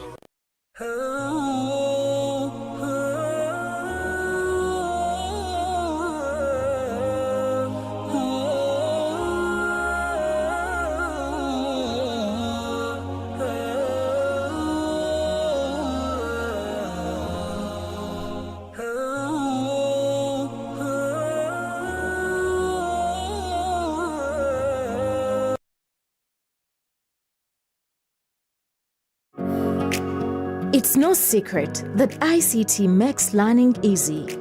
The strides made in our field could not be possible without it.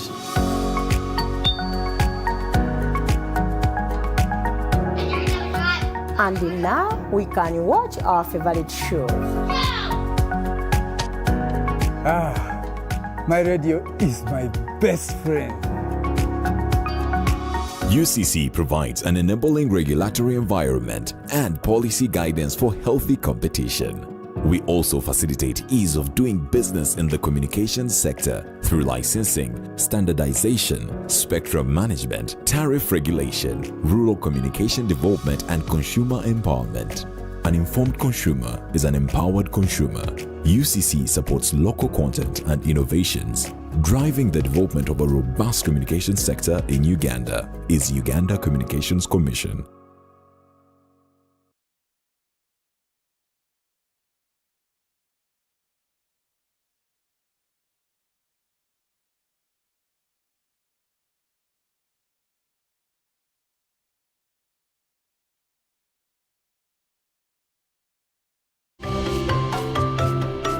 Total Energies has undertaken a number of initiatives aimed at ensuring that Ugandan entities and citizens are adequately equipped to participate in the oil and gas sector. Yeah, we do manufacture and supply personal protective equipment.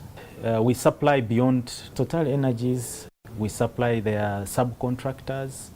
Yeah, we have seen our company transform from a trading company to a manufacturing entity. We are able to set up some of these facilities that we are enjoying right now. And these facilities also are supporting other sub-sectors. So they have no idea what oil and gas is, but the items they are using are a result of oil and gas. Overall, the industry, manufacturers, suppliers, traders will all enjoy. Total Energies EP Uganda is committed to the empowerment of Ugandans to take an active part in the overall development of the oil project in Uganda.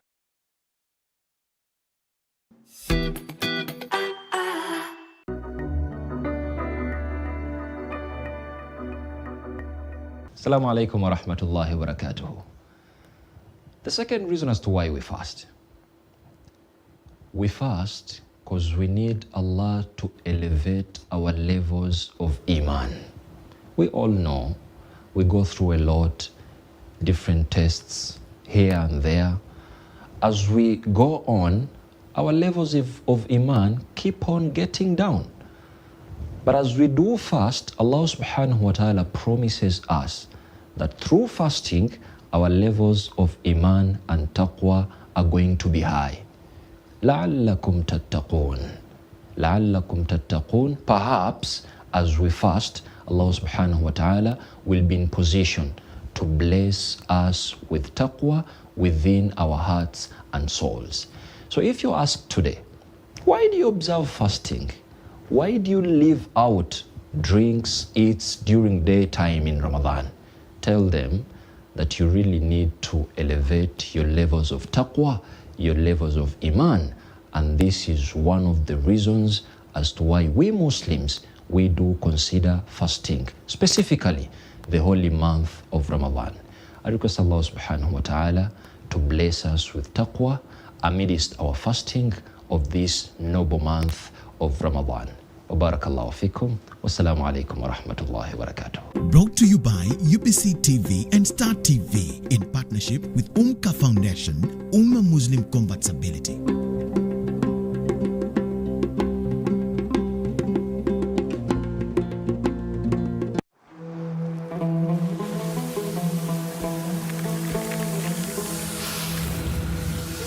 A World Cup in the desert?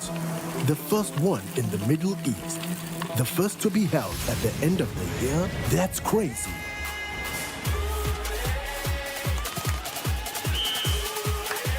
Get ready for spectacular moves, high-flying saves, unbelievable goals.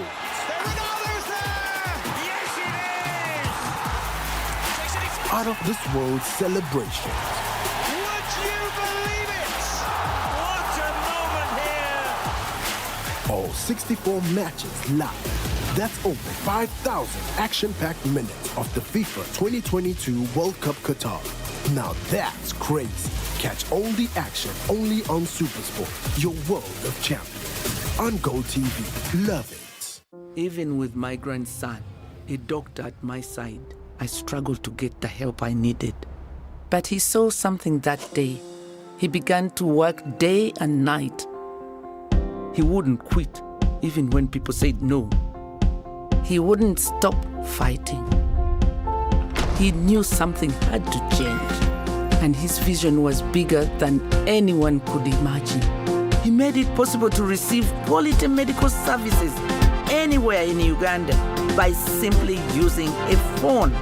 This is a story of a regular Ugandan just like you, who harness the power of technology to provide a solution for us. How about you tell us your story? UG needs more of you.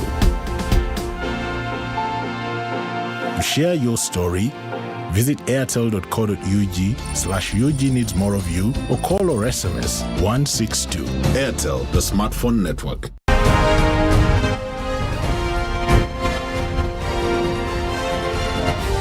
This is Good Morning Uganda.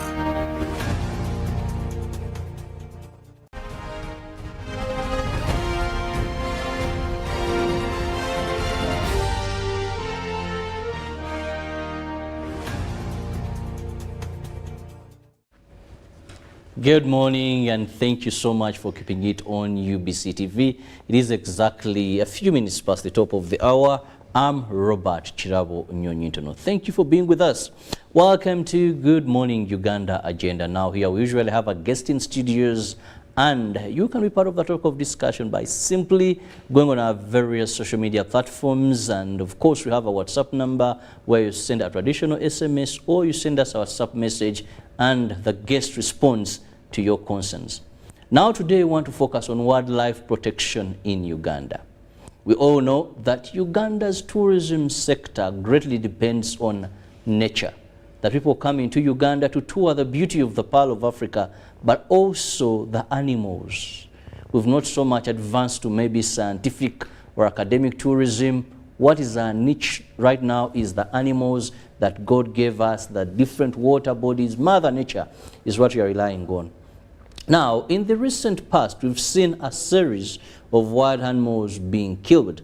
To be more specific, we want to focus on lions. I just want to remind you, early this week, we saw 3 lions that were killed, that is in Queen Elizabeth. And it is believed that they could have been electrocuted by a fence at Irunga Safari Lodges. But still, last month, we saw 1 lion that was killed in Kagadi. In 2021, we lost 4 lions.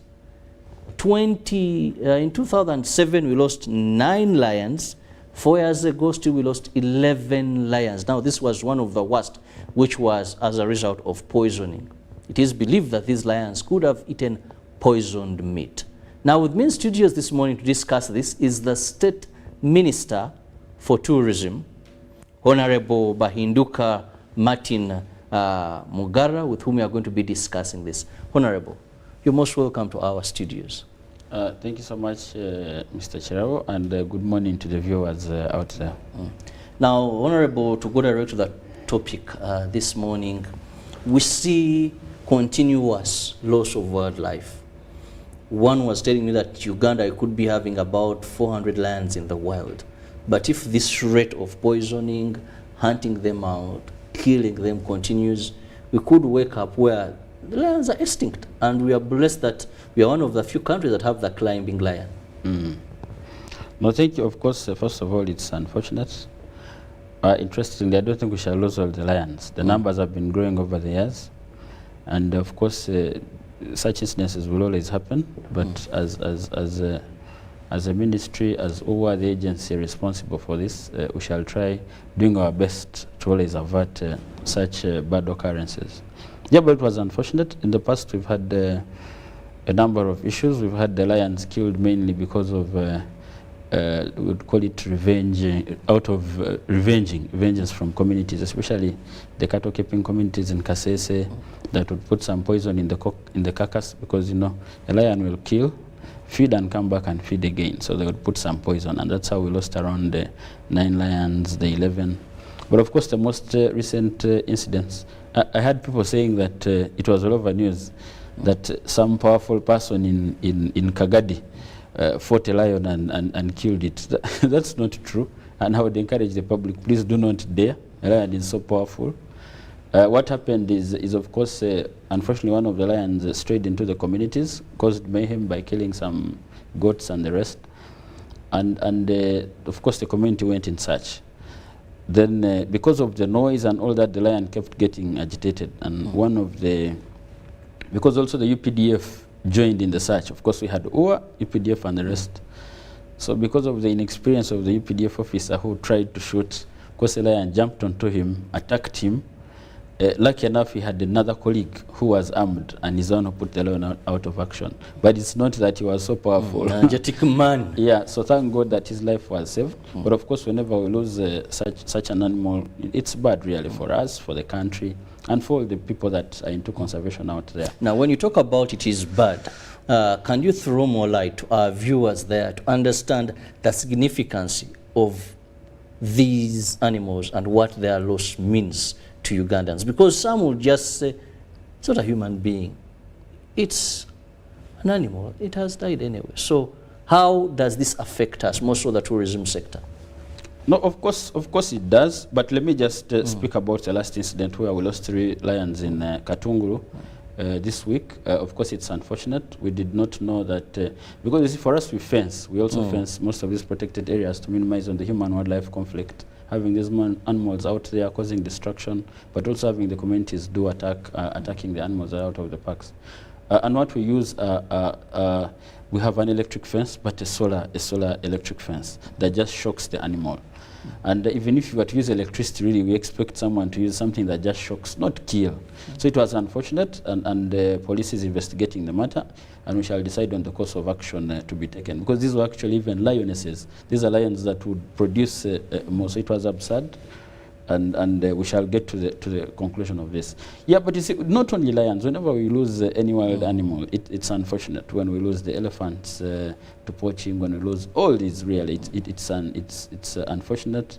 It is our responsibility to protect the wildlife, and it's not only ours, and that's why we try our best to see that, because we cannot do it alone as UWA or as a ministry. First of all, like I said, we keep these animals on behalf of the Ugandans, not ours as the people in the ministry, not as the people of UWA, but for us to see, for the generations to come, see, appreciate, and even for those outside Uganda that do not have the opportunity to have these wild animals, also come and see and maybe appreciate nature.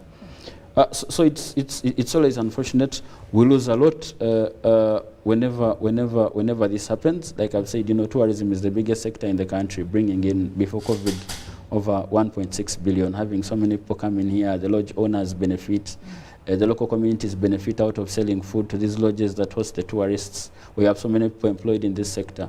So the moment we don't have this wildlife anymore, then we have nothing to sell. Then we shall lose these revenues, we shall lose the jobs, we shall lose the contribution to communities, but also even that revenue sharing that goes to the communities that host most of these protected areas. And these are huge amounts of money, $1 billion plus per district, just probably for the parishes around the parks to help change or elevate the livelihood of the communities around those protected areas. So it is always absurd.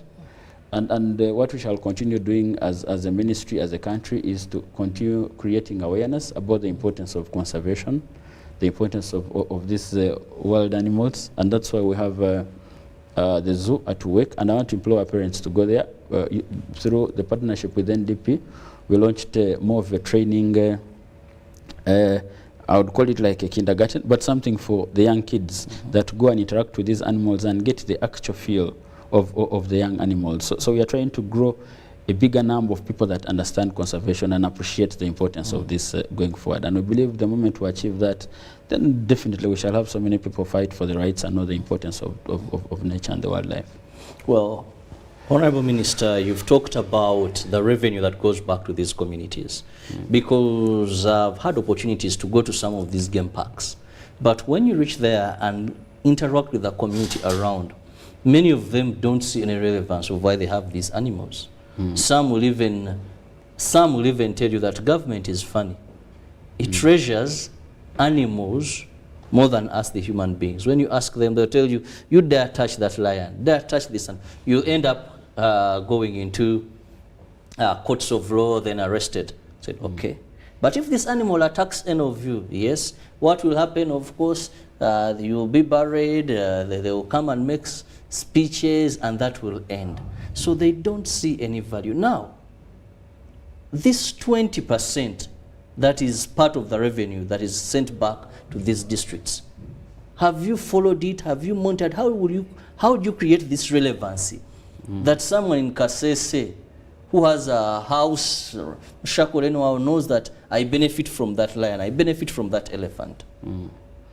Thank you so much. First of all, I think one of the biggest challenges is really awareness. And last year, we embarked on a campaign across the country. We are just left with a few areas that I think we're going to do this coming quarter, trying to create awareness. And of course, we've also changed the policy such that this 20% does not go to the sub-counties, does not go to the districts, but it goes directly to the parishes that neighbor the park, the immediate neighbors, so that they can benefit themselves. Because before, you see, some of this money would disappear somewhere in the middle, and you know, it would go to people that are not that are not meant to be the real beneficiaries. But that has changed, and we have a monitoring component. We've left some money for the district local governments, right at the chairman 5 level, then at the sub-counties, at the district level and the sub-counties, to help do monitoring of these projects. So we believe things will get better. Like I said, we're also going to participate now in the monitoring of these projects.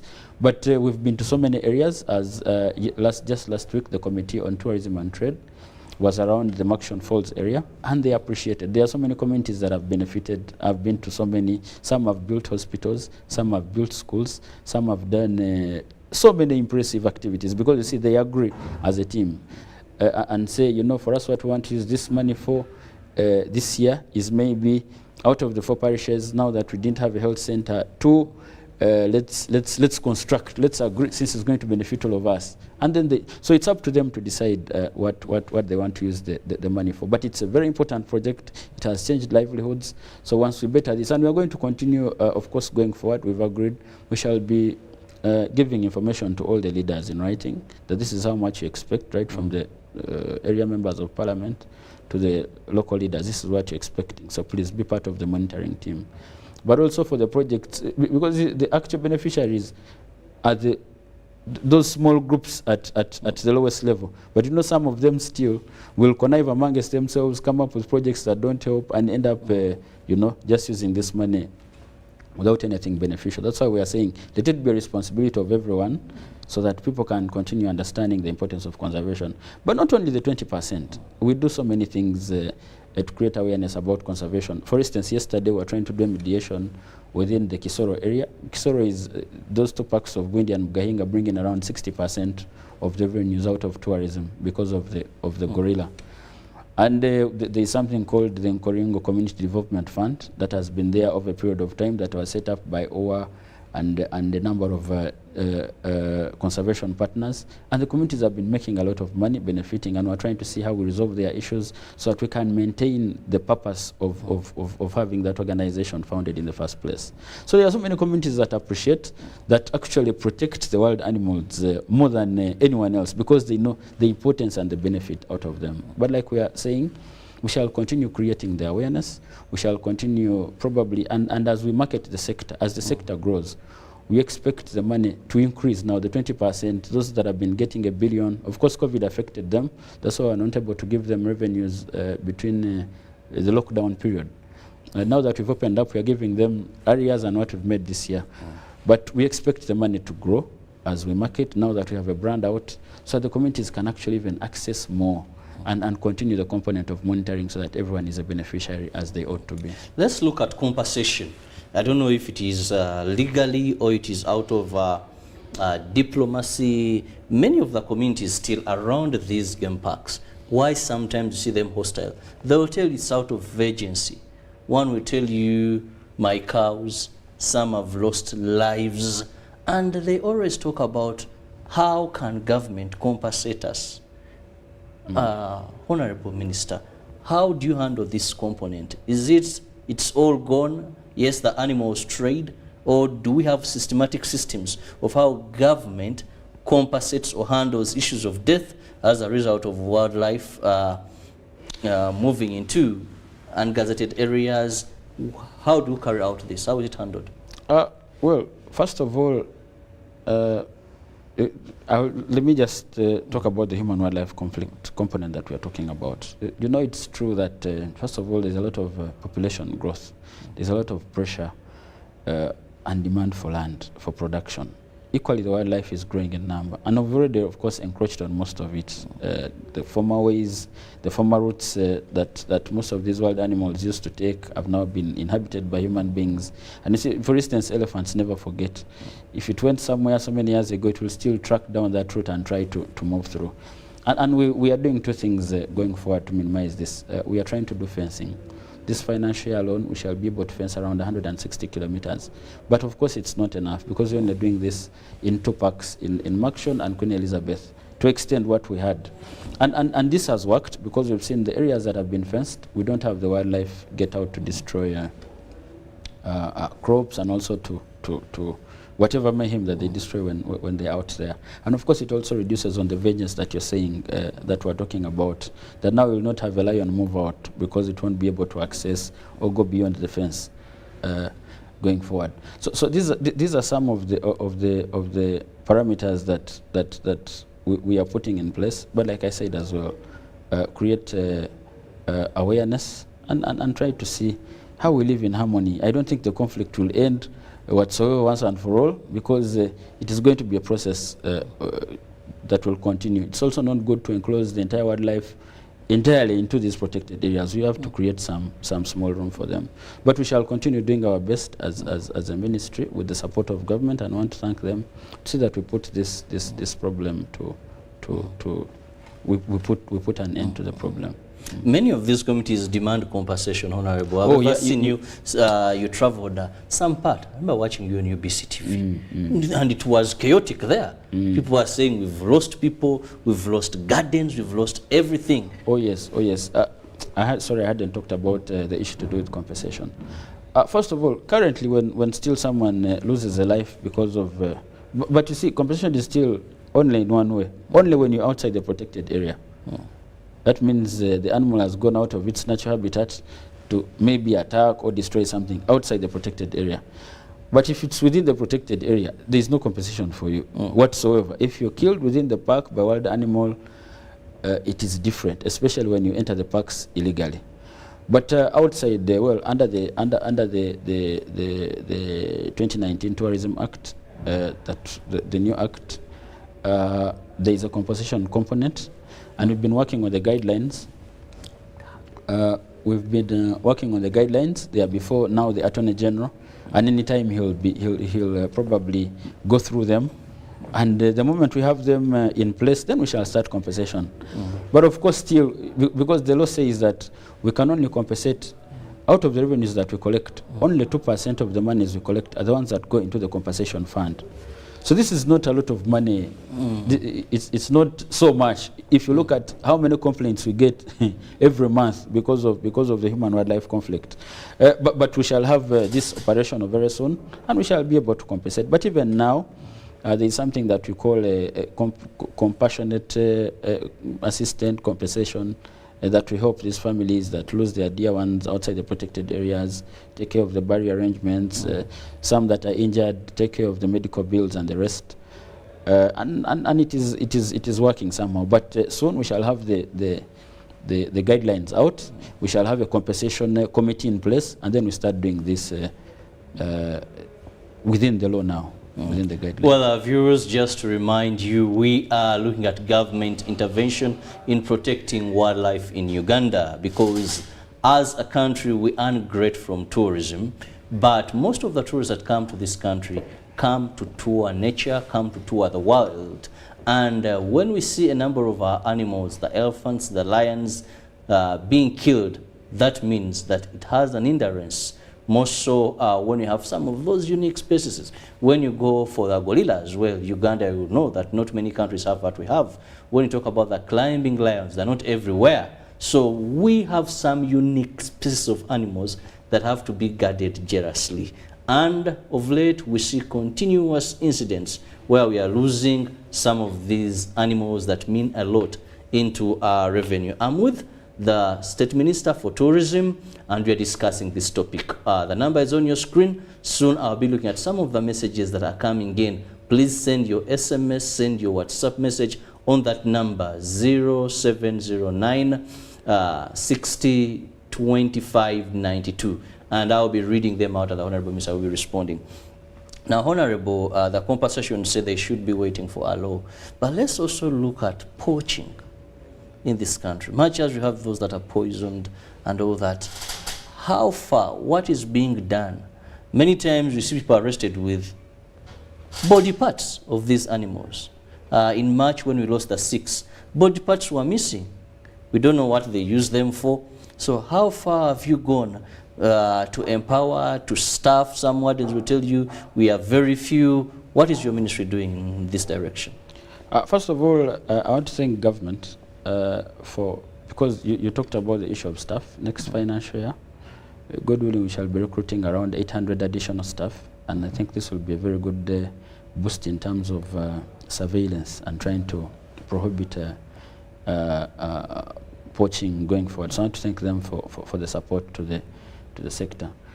But also, secondly, if you look at the 2019 Wildlife Act, and I want to thank Parliament, if you look at how prohibitive those laws are in terms of dealing with people that participate in illegal wildlife trade, in poaching and the rest, it is such a punishment, because some of them actually attract a death penalty, attract a life sentence. You know, so it's almost like killing a human being. So the moment you're gotten into this act, and trust me, you're taken to court with, let's say, with the tusks of an elephant or the rest, you'd face a severe punishment. You would. So I think these laws are meant to prohibit these acts of poaching, and I think they are. And we've done also recently, we're in Lusaka signing an agreement. We've partnered with a number of states to do, in Zambia, not Lusaka, in Livingstone, trying to create partnerships that make it difficult for wildlife trade, for illegal wildlife trade, or even outside Uganda. So now it's very difficult. You can actually have, and it's happening, you can have your pangolin scales here, and you sit on them for even 5 years. Because getting them out of this country, every country you go to, is a problem for you. Whether you go to Kenya, every transit route is a problem. And of course also implore the countries that create market for most of these illegal wildlife parts, countries like China, also at an international level, have come up with very strong laws that incriminate people that participate in these activities. So I think that's working, and we shall continue creating these ties across the country. But of course, still now that we have an additional force, and we want to thank the judiciary and the rest of the team, that when we bring these people, please give them the punishment that they deserve. You know, we have a bit of corruption within our system, but at least for our people, we've seen that those that appear before court are given a severe punishment. And I think it is helping to probably curtail this trend of poaching. Well, this brings me to understand how protected are these areas. I've moved through some game parks, and you find people, locals, meandering through the hotel. You know, one time I asked one, they said, no, there's a shortcut here to my place. These people, you wonder where you go through the official gates, entry points, but as you're moving around with your guide, you see locals moving freely. You find a young child, you're in a game park. No, we can pass through. I know one is a shortcut when you're coming up country, where you either choose to pass through the game park, and you can pass through any time, as long as there's security. So how protected are these parks we're talking about? No, of course, like I'm saying, we try our best. We have all the systems in place. We even have some cameras in some of these areas that, of course, we expect to better really the equipment and the rest that help us do some monitoring and surveillance around most of these parks. But we also have collars around some of these animals that help us keep monitoring where they are. But of course, still, you see, one of the issues is because we try as much as we can to continue living in harmony with the communities. And in some areas, let's say if you went to Queen Elizabeth, for instance, there are routes to a number of fishing villages that go through the park. So you'll not say, please, we've closed this route, access through, maybe some other way, no. But we still try to employ them, because as some of them are transiting through, they will burn, someone will light, will light a matchstick, go through a cigarette butt and burn up the entire park. and people even lose their lodges and the rest. So it is, of course, it's a challenge, but we are trying to see how we live harmoniously. But like I'm saying, most of these communities, a number of them, because of these interventions that we keep doing, understand the importance of conservation and see the benefit that these parks bring to them. Because they work as porters, they sell food to most of these lodges. So now it's also their responsibility as our first line of defense in terms of conservation. It is their responsibility to make sure that they protect most of these natural resources. Yeah. Well, we hope that they are protected more, because what I observed, I felt really our animals are not that protected when I was seeing how people were meandering through the game park seemingly freely. No, and interestingly, they are. And we have scouts, we have intelligence people within the communities, that for those that get into the parks to do maybe poaching and the rest. We have intelligence, we have community members that take the responsibility without even pay. We have scouts that don't earn nothing, that even scare away the animals, that give us all this information, volunteers that will actually report. Then where does game meat come from? That's what I'm saying, of course. Because I know there are places where people can get game meat. Some will tell you this is an antelope, this is a buffalo. Do they have licenses to hunt these and sell them as food? Because I know our traditional hunters are no longer recommendable. But there are places, I won't mention them, Honorable, even some of these big hotels, you find they have buffalo, maybe they have antelope. They have this meat on their menu. How do they get this? No, first of all, there are some people that import game meat. There are countries like Kenya, and of course we shall also get there, that allow that kind of hunting. They hunt, they make money, especially when the populations of the animals grow and someone is given a license. They hunt, they pay some good amount of money for this, and some of these hotels import some of this game meat and sell. We also hope that maybe at one, and it's at a very high price, they pay a lot for it. So probably we shall get there one day. But also, myself, I come from a community that is around a protected area in Toro Samliki Wildlife Reserve, and sometimes I was saying, I know of a time when game meat was cheaper. We have so many cows there. When game meat was cheaper than actually cow meat. Because people would just, when the numbers would increase of these animals, they would just get in there, spear, kill as much as we can. So of course it's a problem. We keep fighting poaching as much as we can. We've had communities that find game meat a delicacy, that will do whatever it takes to get to the park and kill an animal. If you're unlucky and we get you, it is trouble for you. But they also, just like any other crime, they will find a way of doing it. But we're trying our best to minimize this and to make it difficult. And once gotten, for them to get the most severe punishment such that they don't go back into that. But also to create programs where we rehabilitate most of these people that, and we have areas where we have talked to some and they're talking to other poachers, please stop this for this benefit and this for community and conservation. So it's a general challenge like any other crime, really. We can't say that we can put a hold on it because all over most of the countries that have this kind of natural resource, it is still a challenge. But we try our best to make sure that we minimize it and create awareness that it's a bad habit. Let's now look at business in this wild.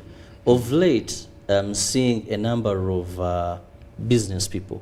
I don't know how they're doing it, but beginning to erect shelters in these protected areas for recreation facilities. For example, where I had the sad incidents of these 3 lions, you find that it's within a game park. Someone is having maybe a lodge, safari lodge facility. When you go to some areas, the mwayas, you can't even be eating and a graph. These animals are all over the place. Previously, it was very hard, and we had very few people that I think had, and I think these were even government-owned facilities for accommodation in these protected zones.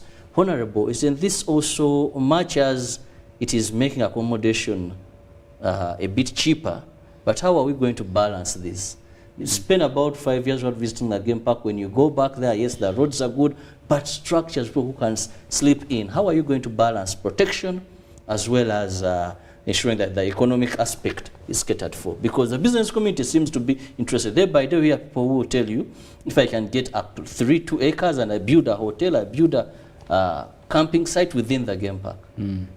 I agree, and I want to thank the number of people, because we've been looking for people over the years to come and erect put up accommodation in most of these protected areas, the high end, the medium class, the low end, and of course even as UWA, they've been participating and being able to put up a few lodges that maybe the local person would easily afford vis-a-vis the high-end ones that are there. So I want to thank those, and we are still putting those opportunities out there.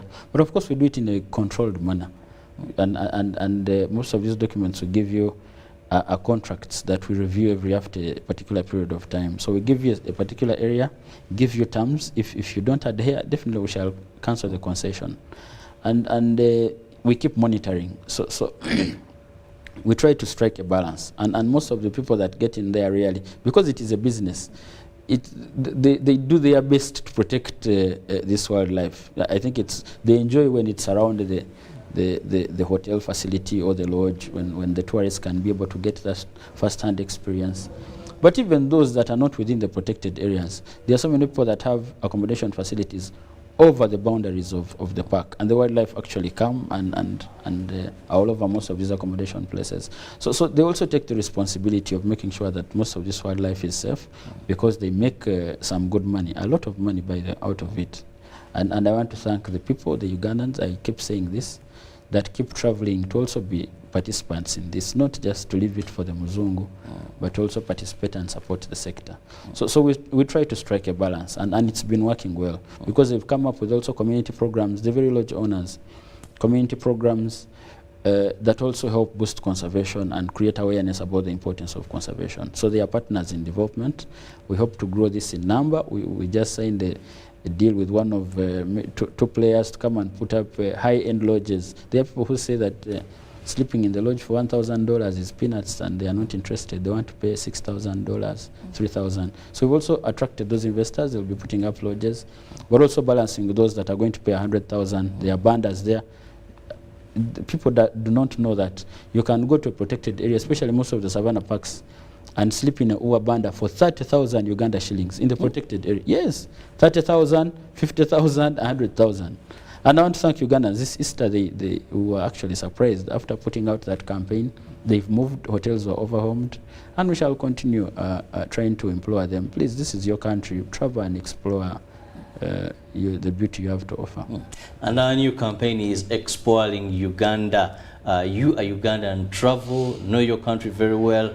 All countries that have developed their tourism sector entirely relies on the indigenous people. It's not depending on foreigners. So if we do not love our own and promote it and wait for the white man, COVID taught us a very good lesson where we didn't have these people coming in. But Honorable Minister, let me have your final remarks regarding protection of wildlife and of course maybe domestic tourism as well. Yeah, for protection, I have said a lot about protection, I think, on this program. I'll just talk about Ugandans just travel. I keep telling them that the prices are not much. Getting into a protected area, you only pay 20,000 shillings for a Ugandan. For a foreign resident, you pay around $30, and for the foreign non-resident, you pay around $40. So you can see, for not only for the Ugandan, for every East African, it is 20,000 to get in there, spend the day, enjoy yourself to the fullest. And even if you spend, because if you went there and went to a lodge within the park, even if you spent there 1 week, it is still only the 20,000 that you'll have paid.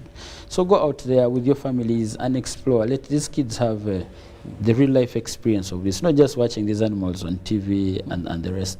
And now that we are threatened with the climate change and all these global challenges that come as a result of what we've done to nature, destruction and the rest, we have to have a population beyond us that understands the importance of these things, because nature goes with conservation. Most of these wild animals that we talk about are within these environments of forests and savanna lands and the rest.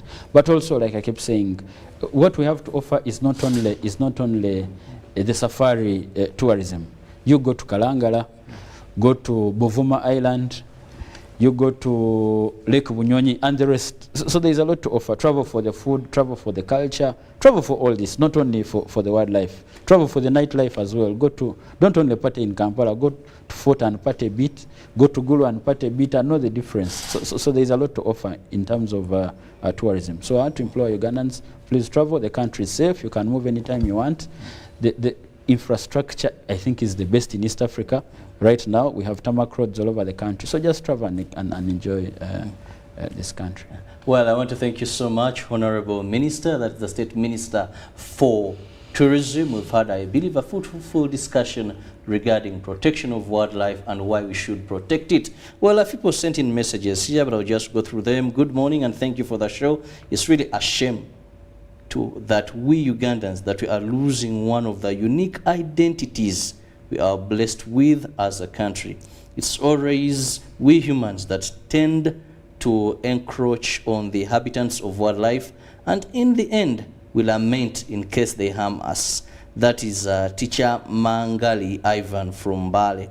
Thank you for your message. Then one asked, hi Robert, I'm well MC from Lila. Honestly, in Uganda, the government values wildlife more than humans, which is also okay. But it's very unfortunate that in 2019, my auntie was killed by a wild animal near the park and no compensation was given till now. Finally, hi, I have come across pangolin scales in my village, just lying there. My concern is if I report, I may get detained as investigations happen. So what do I do, or what do locals do? What about some people who bought crafts out of animal products? Are they also candidates for court? That is Osman. Well, those that buy crafts, are they candidates for court? Yeah, things out of animals skin, and for you have your bag, you go, you purchase. First of all, the one that talked about the pangolin scales, no, you can just get in touch with anyone. We have community wildlife officers, and you can just have them probably. We shall actually even thank you for having delivered, not tried to traffic them. For the crafts and the rest, it depends on what, honestly, it depends on what. Some people buy them from outside Uganda, and if you can prove it, well and good. Yeah, and that's about it. But if you have it, for instance, if you have, I know so many people poach, and they have a lot of these things, and they have nowhere to put them. Please don't you dare to move around with them, because you'll get arrested and it will be bad. Thank you so much, Honorable Minister. Well, I'll leave you with Ruben to take you through the world of sports. Let's protect these animals that our children, our grandchildren will have a chance to look at them and also enjoy them like we've done. God bless you. Catch you later in Good Morning Uganda Extra.